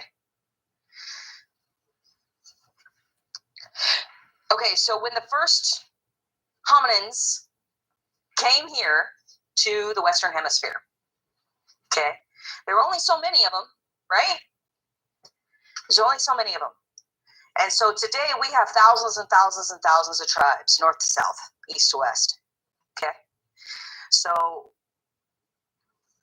the truth of the matter is, as time marches on, and unless we're subscribing really fucking hard to the colonial mindset, then new tribes can form. They always have throughout time. For those who have no way to reattach, okay, they should be banding together. They're still valid. It did not erase the fact that they are indigenous peoples of these lands. It is always better to connect with your people's ancestry, right? But there are many situations where that's just not possible because, you know, genocide. And at the end of the day, to think that the formation of tribes stopped at colonization, and we all agree with that, is nonsense. Chew on it for a minute. You're not going to like me, but it's true. I think it's very real. I want to address something really quick that I saw in the comments, and that's kind of being asked. If you're indigenous, only if connected. And I would state that you are indigenous if you're indigenous to space, if your ancestry is indigenous to space. You are Dene only if you're connected to the Dene, right? You are indigenous to space whether or not you are connected. You can be a member of a group when you're a part of that group, right? But if you're not trying to be a part of that group, or you're not trying to be a part of a specific group because you can't, or you're trying to reconnect to a group that belongs somewhere else, or not belongs, but like you're not your group, but a different group, like we were just talking about, or trying to reconnect as everybody banding together, or reclaim. You don't have to be connected to a nation to be indigenous. You have to be connected to a nation to be a member of that nation. But you don't have to be connected to be indigenous. You're indigenous of your ancestors. You're indigenous with your thought process. You're indigenous. Clown horse, I'm not saying don't try to reconnect with the people. If you have the opportunity to reconnect, it is smart for you to reconnect, right? And do it the right way. But if there is no way, you should still be banding together with other indigenous peoples. It does not invalidate the fact that they're indigenous. We don't just like erase cousins, that's all. You know, obviously, our ancestors have tens of thousands of years of evolution behind them, and their ways are going to connect with us and resonate with our bodies, minds, and spirits. I need to see your view. Need more like details? Oh, well, you know, it's for those who have no tribe to go home to. They've been scattered. I mean, the truth is that we've experienced genocide, right? If someone has any opportunity whatsoever to connect, they should be doing that the correct way, to the best of their ability. But don't just erase. You know what I mean? Don't just be like, oh, well, there's no way under this colonial construct for me to connect with a federally or state recognized tribe. You know, just, oh, well, fuck it, just give up. No, maintain the records. This is what happened to their people. They are an accurate contemporary representation of what happened to their people. Mixed or not, disconnected or not, it doesn't matter. And they should be coming together and doing what they can to build a culture, you know? You can only do the best you can with what you've got, but we can't just go erasing bloodlines. And this person is no longer a valid Indigenous person because they didn't meet a standard that was pushed upon us in the first place. Or they experienced genocide and it was successful in their case, culturally speaking, but they're still there. We don't just like, oh, they don't exist. I don't see them. They don't see me. They're still there. And they're still valid. Do you understand what I mean, Clown Horse? And I just wanted to say also that, like, in a lot of cases, like, people say that there's nobody alive. Like, oh, the Mayans are gone. They're extinct. It's No, like, they're not. it's such a lie. There's still Mayan communities today. And so, like, even if you think that there's nobody in your community, really double check that, because you might have been lied to the whole time. I got to get going because I got to take my babies to the vet. But I appreciate everybody in the line, and I just really love this topic. So thank you for having me. It's always good to see you. And so, just have a good one and stay blessed, everybody. Thank you. And Clown Horse, I hear you. That's going to be hard for them. Hell yeah. That's why it's always better for them to connect the right way with a tribe that's recognized, right? Or at least already grouped together. But that's simply not possible for everyone, and we have to acknowledge that. Those are still our cousins. I mean, oh, hell yeah. That is a much harder road than what I've got, right? Like, because I have the ability to be connected to a federally recognized tribe. And you have that as well. We have that, but they don't have that. But that doesn't negate the fact that those are our cousins. Do they have a harder road? Hell yeah. I pray for them. It's going to be hard. Hella hard. Connect the right way. The other way, it's hard. But yeah, they should still be coming together, and they should still be respected as Indigenous peoples. And they should be coming together and building traditions together. Understand that all traditions are ever evolving to begin with. I need to actually correct something I'm seeing in chat.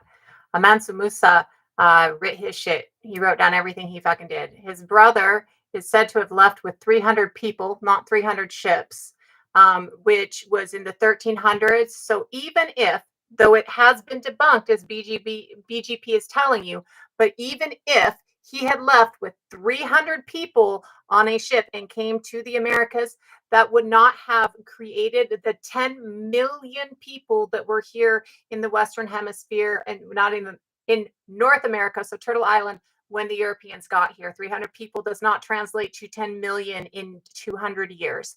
So even if it had not been debunked, it does not mean that people of near African descent were who were found when the Europeans arrived in Turtle Island.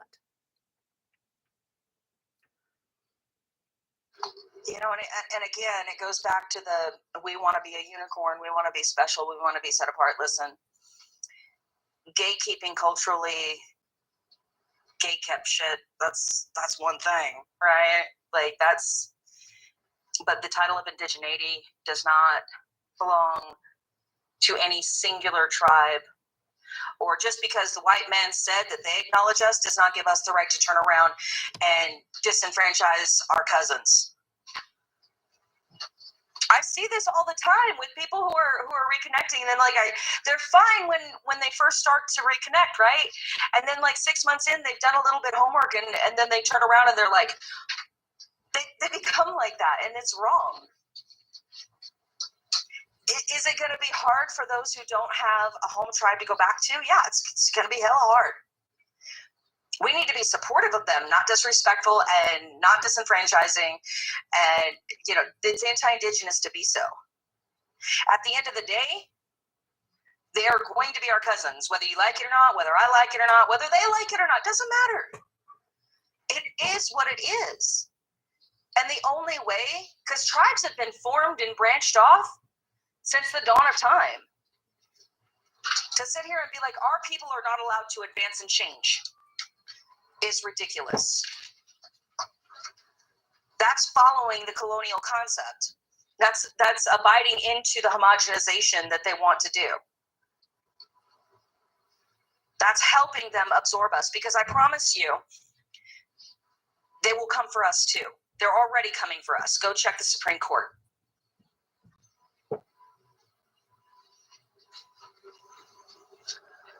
They're disbanding nations, actually. I mean, and they're disenrolling nations. I mean, they've been going for even federally recognized nations for a long, long fucking time. If they're not stealing land from federally recognized nations, they're stealing people from federally recognized nations. It's never stopped, right? It's never stopped.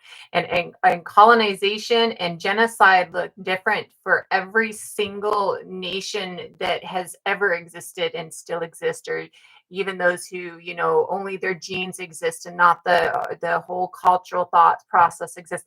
Colonization is different for each and every different group of people. The way genocide is affected, the intermix of genocide within it, the disbandment, the rounding people together, the different ways that colonization has affected every single groups has to be acknowledged, has to be looked at. That there are people who have, that ability to know, and there are people who don't. Right? It has affected every single person along the route in a different manner and in a different way. And if we don't acknowledge that, if we don't understand that, then we're contributing to it because we're allowing it. We're ignoring half of it, and by ignoring half of it, we're allowing that half to continue. It's different for everybody. LL Wagenberger, welcome. Hello. Can you guys hear me okay? Okay.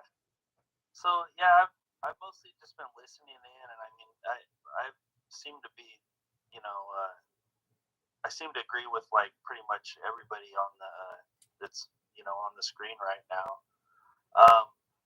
I've just had some different thoughts throughout listening to you guys. Like, for instance, like, well, I kind of part of me just wanted to like tell my story a little bit because it kind of fit with what you guys are talking about a lot. Like, so I grew up, knowing that I was black and native and white as well. My mom's, she's pretty white looking, but she's part Mohawk.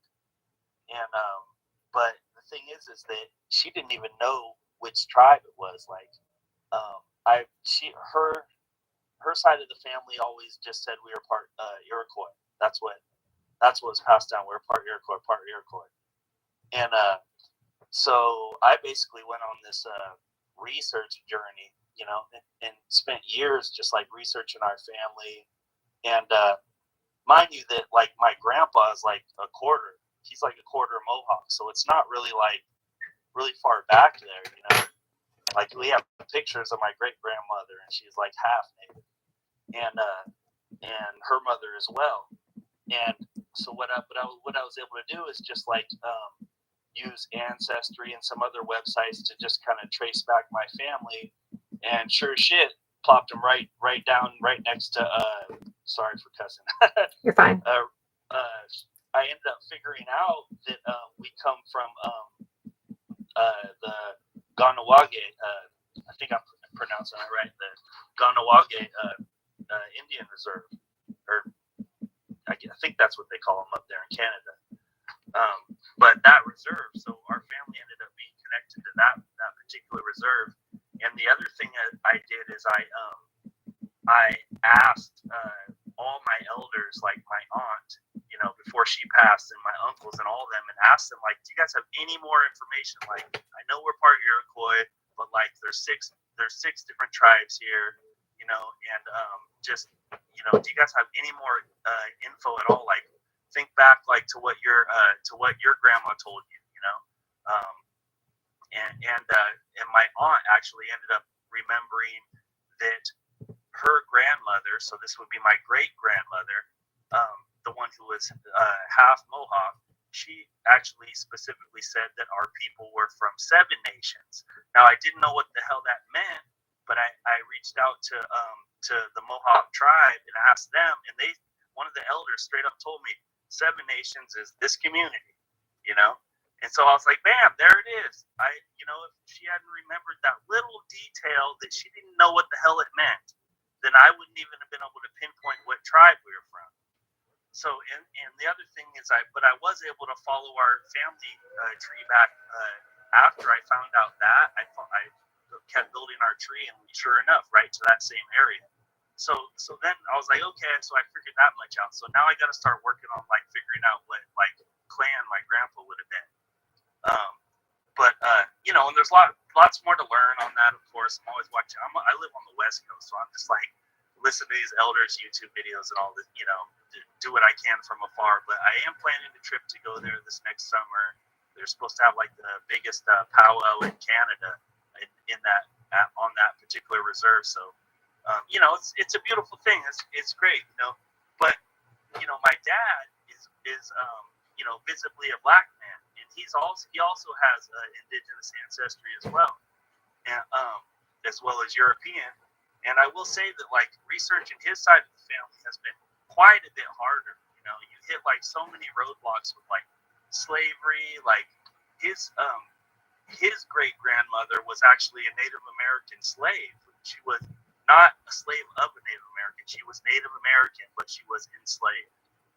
And she married I don't even want to use this word, but, you know, mulatto? No? So she married, you know, another person of color. And, you know, and on like that. But I found, like, people on my dad's side of the family that are listed as both black and, you know, just like black Indian. Or I use some other terms like free pardo or even mulatto or griff. That's another one that was used commonly for mixed black and native people. So they'll have all these descriptions, and some of them will even say like, you know, black Indian or whatever, but none of them say what tribe. Not a single one of them like denotes like, you know, what tribe this person was affiliated or anything. So it's just quite a bit harder. Now, what I was able to do is like talk to my family down there, because my family left there in 1950 in Louisiana. That's when my dad left Louisiana in 1950. And but I was able to reach out to family down there, and they all said we have ties to the Choctaw that followed. Basically, there was like a group of French and Choctaw that were like heavily intermarried, and when the French moved from, well, this was my family, moved from Alabama to Louisiana, their Choctaw cousins went with them as well, and that was the group that they were intermarried in. And so it's, and then I looked at our family names and asked more questions and stuff, and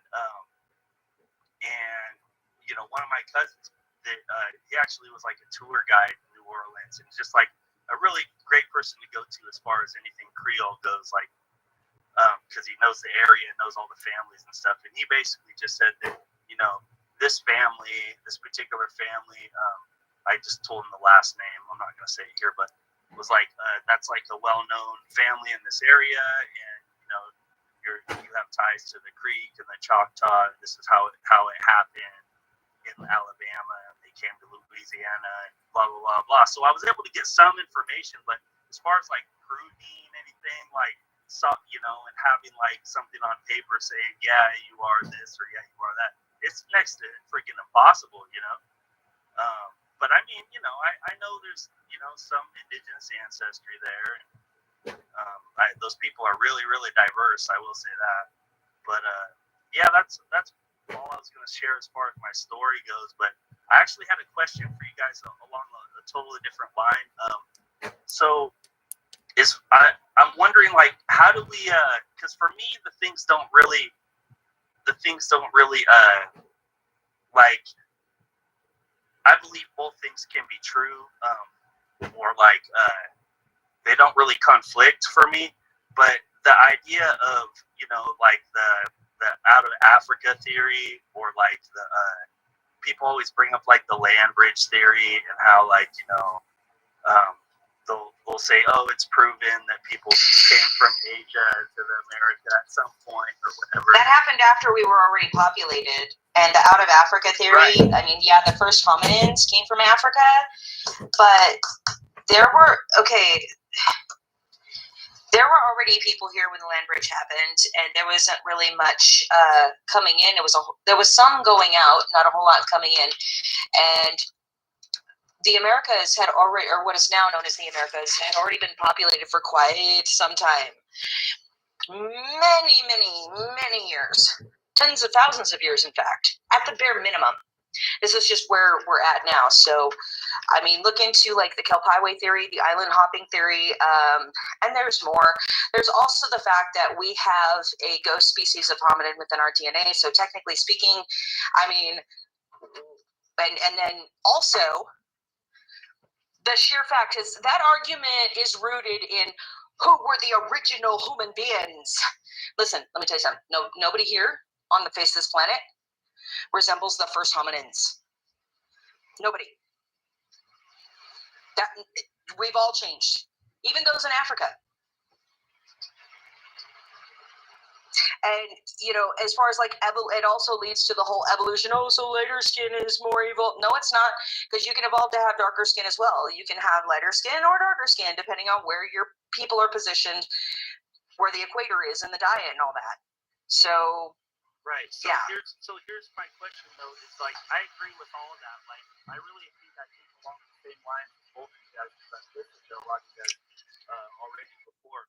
But here's my question. So like, how do we reconcile that whole out of Africa theory, and that all humankind, at least at some point, came from one specific one particular source at one time?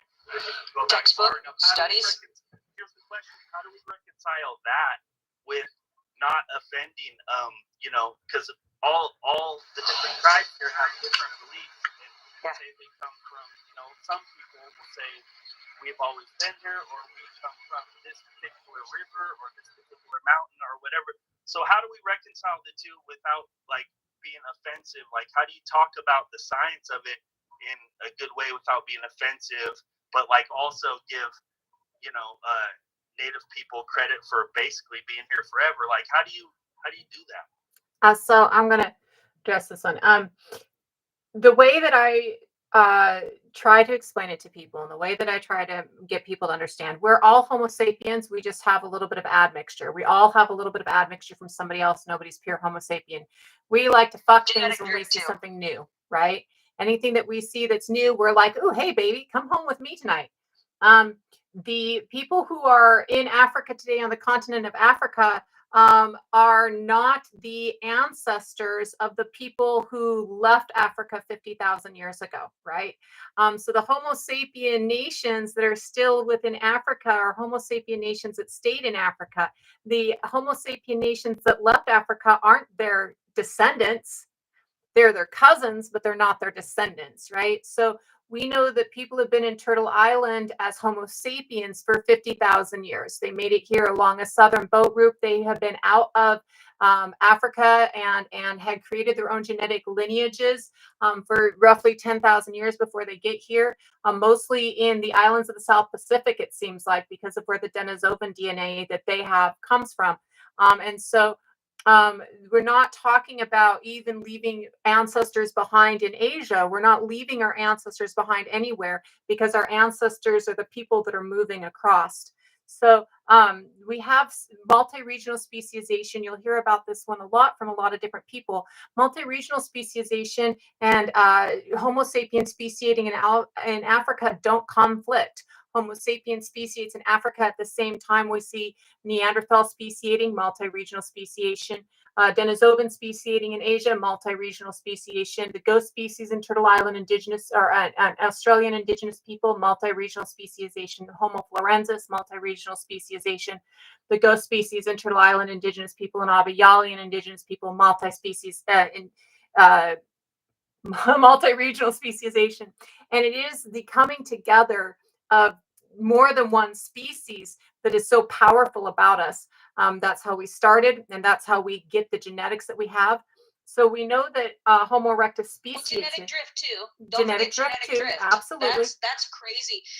Our oxygen content today in our air is different than our ancestors, so nobody has the same lungs as their ancestors from 200,000 years ago. Exactly. And we as people get to space, they adapt to that space and they become a part of that space and a part of that biome, right? So their genes adapt to that space. So you can have both Homo sapiens all start in Africa and multi-regional speciation. you can have that both Homo sapiens all start in Africa, and our ancestors as Turtle Island Indigenous people are not in Africa. Our ancestors as Turtle Island Indigenous people are here. And so you can have both of those because they both kind of work together if you actually look at the fact that we're constantly intermixing. And it's not like we're leaving behind mom. We might leave behind our sister, but we're not leaving behind mom. We might leave behind our cousin, but we're not leaving behind mom and grandma. And so we don't descend from people there any more than your children descend from your cousin, any more than your children descend from your aunt, right? Your children descend from you. So there is a lot of misconception that gets translated in a different way, right? And after 50,000 years, we've become a part of this biome, right? We are definitely a part of the biome here after 50,000 years in a way that nobody from any other region on the planet can be a part of this biome because they haven't spent 50,000 years adapting to this biome. There is like, 3 different waves of migration thought of coming over here. There is the backwards migration that we see, and that's why we see some Turtle Island Indigenous DNA in Siberia, and that's what it is. It's Turtle Island Indigenous DNA in Siberia. But we have to, for me, the easiest way to explain it is really the fact that it's not that we're leaving behind our ancestors. We're taking our ancestors with us. We didn't leave people behind. And there's so much admixture from so many different species and so many different other groups of humans that we're the same, but we're not the same. We're all Homo sapien, but all Homo sapien with little bits and pieces from somebody else. All Homo sapien with little things that matter from somewhere else. And then genetic drift and genetic narrowing and different things that have happened along the way that have created the intermix of that genealogy and the way that we interact with the biome specific for biome space. It's also weird if they're going to do that and they're going to uphold the whole hominin life beginning in Africa. I mean, that's a really arbitrary line because there were ancestors before the hominins, and life actually originated in the ocean. Yeah. So like let's just stop competing. This is not a competition. Every single human on the face of this planet is beautiful. We all have a history that is our own. We all have great ancestors. We are all the fastest swimmer. Every single fucking one of us. We're all the best. Every single one of us. I do have to get off soon. My body is starting to give out on me. I do want to hear from Wagon Burner. I know that you had something that you want to talk about, and so I want to go ahead and do that. But I am going to have to get off soon. That's why I have turned off guest requests because my body is shutting down on me. So if I have denied the guest request, we will be doing lives like this again, and I'll make sure that you get up in the future. But I do need to go soon, unfortunately. So I would Thank you for explaining all that, guys. Absolutely, I will. And I'm going to go ahead and let others talk for a little bit. Yeah, Wagon Burner. Hi, host. Long time I haven't talked to you. And I just want to pay my respects and let you guys know MATM, Piro Tiva Pueblo. Tahuana, Seneca Pueblo, Tortugas Pueblo. So I am Pueblo from New Mexico. And so a lot of times our pueblos, our villages are closed to outsiders, and we do it for a reason. We're not gatekeeping, we're safekeeping. We do that because we just don't want to let anybody in there. And to keep it in historical context and reference, where I come from, we had first contact with Spaniards in the early 1500s. So everybody else always talks about the 1600s. But in New Mexico, we had first contact after they came from Mexico City.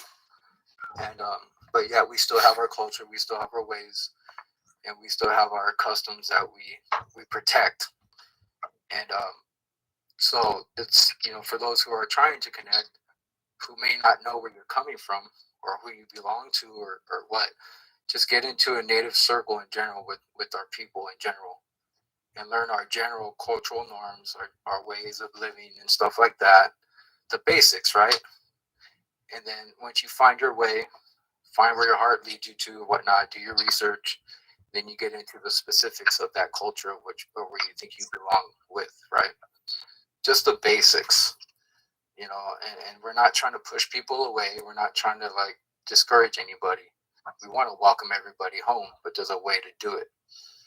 And, you know, so it's like, you know, I heard some other stuff earlier. Right now I live in California, and I've been involved in the native circles from all the way down far south as the Chimwavy, which is by the Colorado River, all the way to up north in Northern California, which is Yurok territory by the border of Oregon. So I'm familiar with the rancherias of Northern California and the reservations of Southern California. So I've been all over, you know, with the state and federally recognized tribes of California.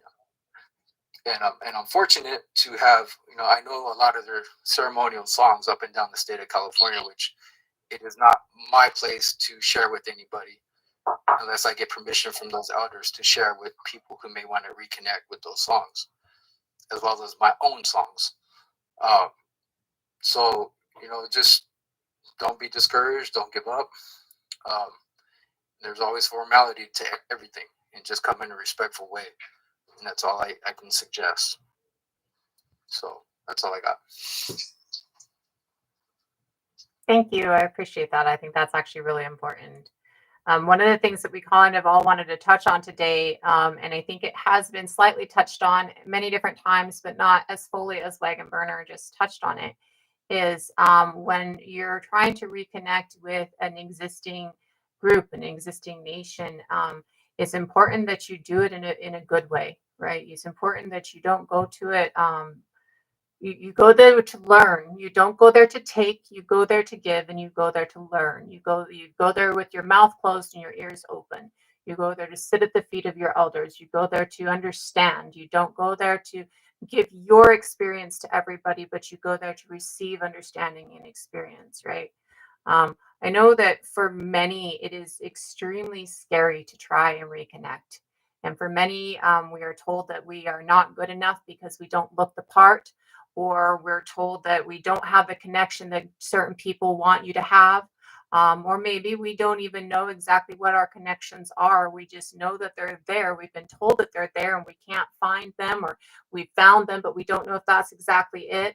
I have yet to meet a person myself who is going to hate on you if you're doing something out of love, right? Now, that doesn't mean that there aren't people out there that are going to hate on you if you're doing something out of love.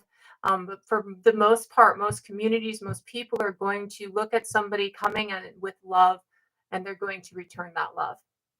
I know that when I had my ancestry taken, because I did at one point in 2020, I found out that what I had been taught as a child was not the truth, and I had to go and do my own searching. And at that point in time, I was really scared because the last thing I want to ever be is Rachel Dolezal, right? And so I, was like trying to figure out how to do it. And I was talking to a friend of mine who is, from many different nations. And she was like, the one thing that I want to say to you is that we know that some people probably don't have indigenous ancestry. For most of us, we only care if they're coming at a shitty way. Like as long as you're coming in a good way, as long as you're coming with positivity, as long as you're coming to listen, as long as you're coming to be a positive, to uplift, to partake in community, it doesn't really matter for most people. So, well, many of us have that fear, and many of us have that,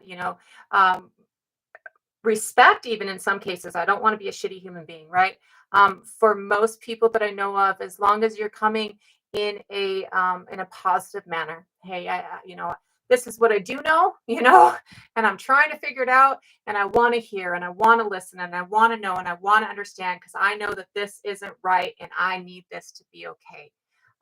Most places are going to accept you with community and with love. Absolutely. I think that we've touched on a few times today, is share your experience. Don't share for other people, right? Like, so I can share my experience as somebody who is intersectional, right? I can share my experience who's somebody who grew up in a specific nation, and what it was like growing up in that specific nation. Yet I can't share the experience of somebody from a different nation. I can't share the experience of, what a different nation needs, what a different community needs, because I'm not a member. So I don't know. I'm not there. Don't talk for others. Don't talk over others. Uplift others, because that's about being a part of community, is uplifting each other, taking care of each other, interacting with each other on a positive, loving scale and loving way, not taking but giving, right? Right. And for the love of God, please, just stop speaking for other.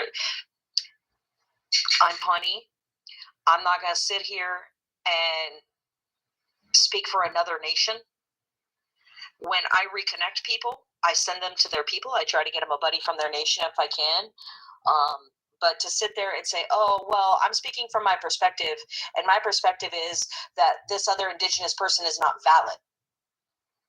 That's still trying to speak for everyone. Like, you're talking about the whole validity of a human being in their ethnicity. Let's not. Absolutely. And we need to, for most people I know, reconnection is about honoring ancestors, honoring your own heritage, and honoring your own history. It's important that when you're reconnecting to your ancestors and honoring your own heritage and your own history, that you are honoring in it, right? That you're giving respect and love in it, right? So coming at things, none of us know the right way to do it starting, right? All of us learn. All of us are learning. All of us are learning new things. Coming into it with an open mind and a hearing and learning nature, instead of coming in it with an I know and I'm going to tell you nature, is really a positive way to do it. With that, I'm going to go ahead and go into what I try and say in the end of all of my lives so that everybody can get a chance to hear it. And I'm going to go ahead and unfortunately have to take off. I will be doing this again, but I'll probably do the educationals for a couple of days, and then we'll probably do this again. I, in my educational lives, can prove to you how we're biologically nurturing and communal. Biologically, we have to have somebody else help us give birth to our children. It's called mandatory midwifery. And biologically, our children need multiple people to nurture them from the time they're born until the time they hit adulthood, which currently brain closure is at 25. We have to have nurture and community to thrive. As human beings, we have to have nurture and community to thrive.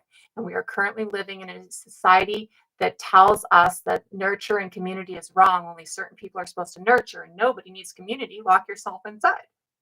We're currently living in a society that tells us the things that we have that are necessary to us as human beings to be okay are not okay things. And there aren't things that we're seeing across society.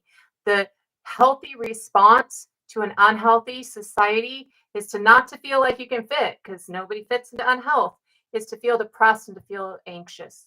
So if you're feeling depressed and anxious, and you feel like you're not fitting in, or you feel like you're struggling to fit into what's going on around you, please realize that this is a very healthy response to a very sick society. We live in a very ill society right now.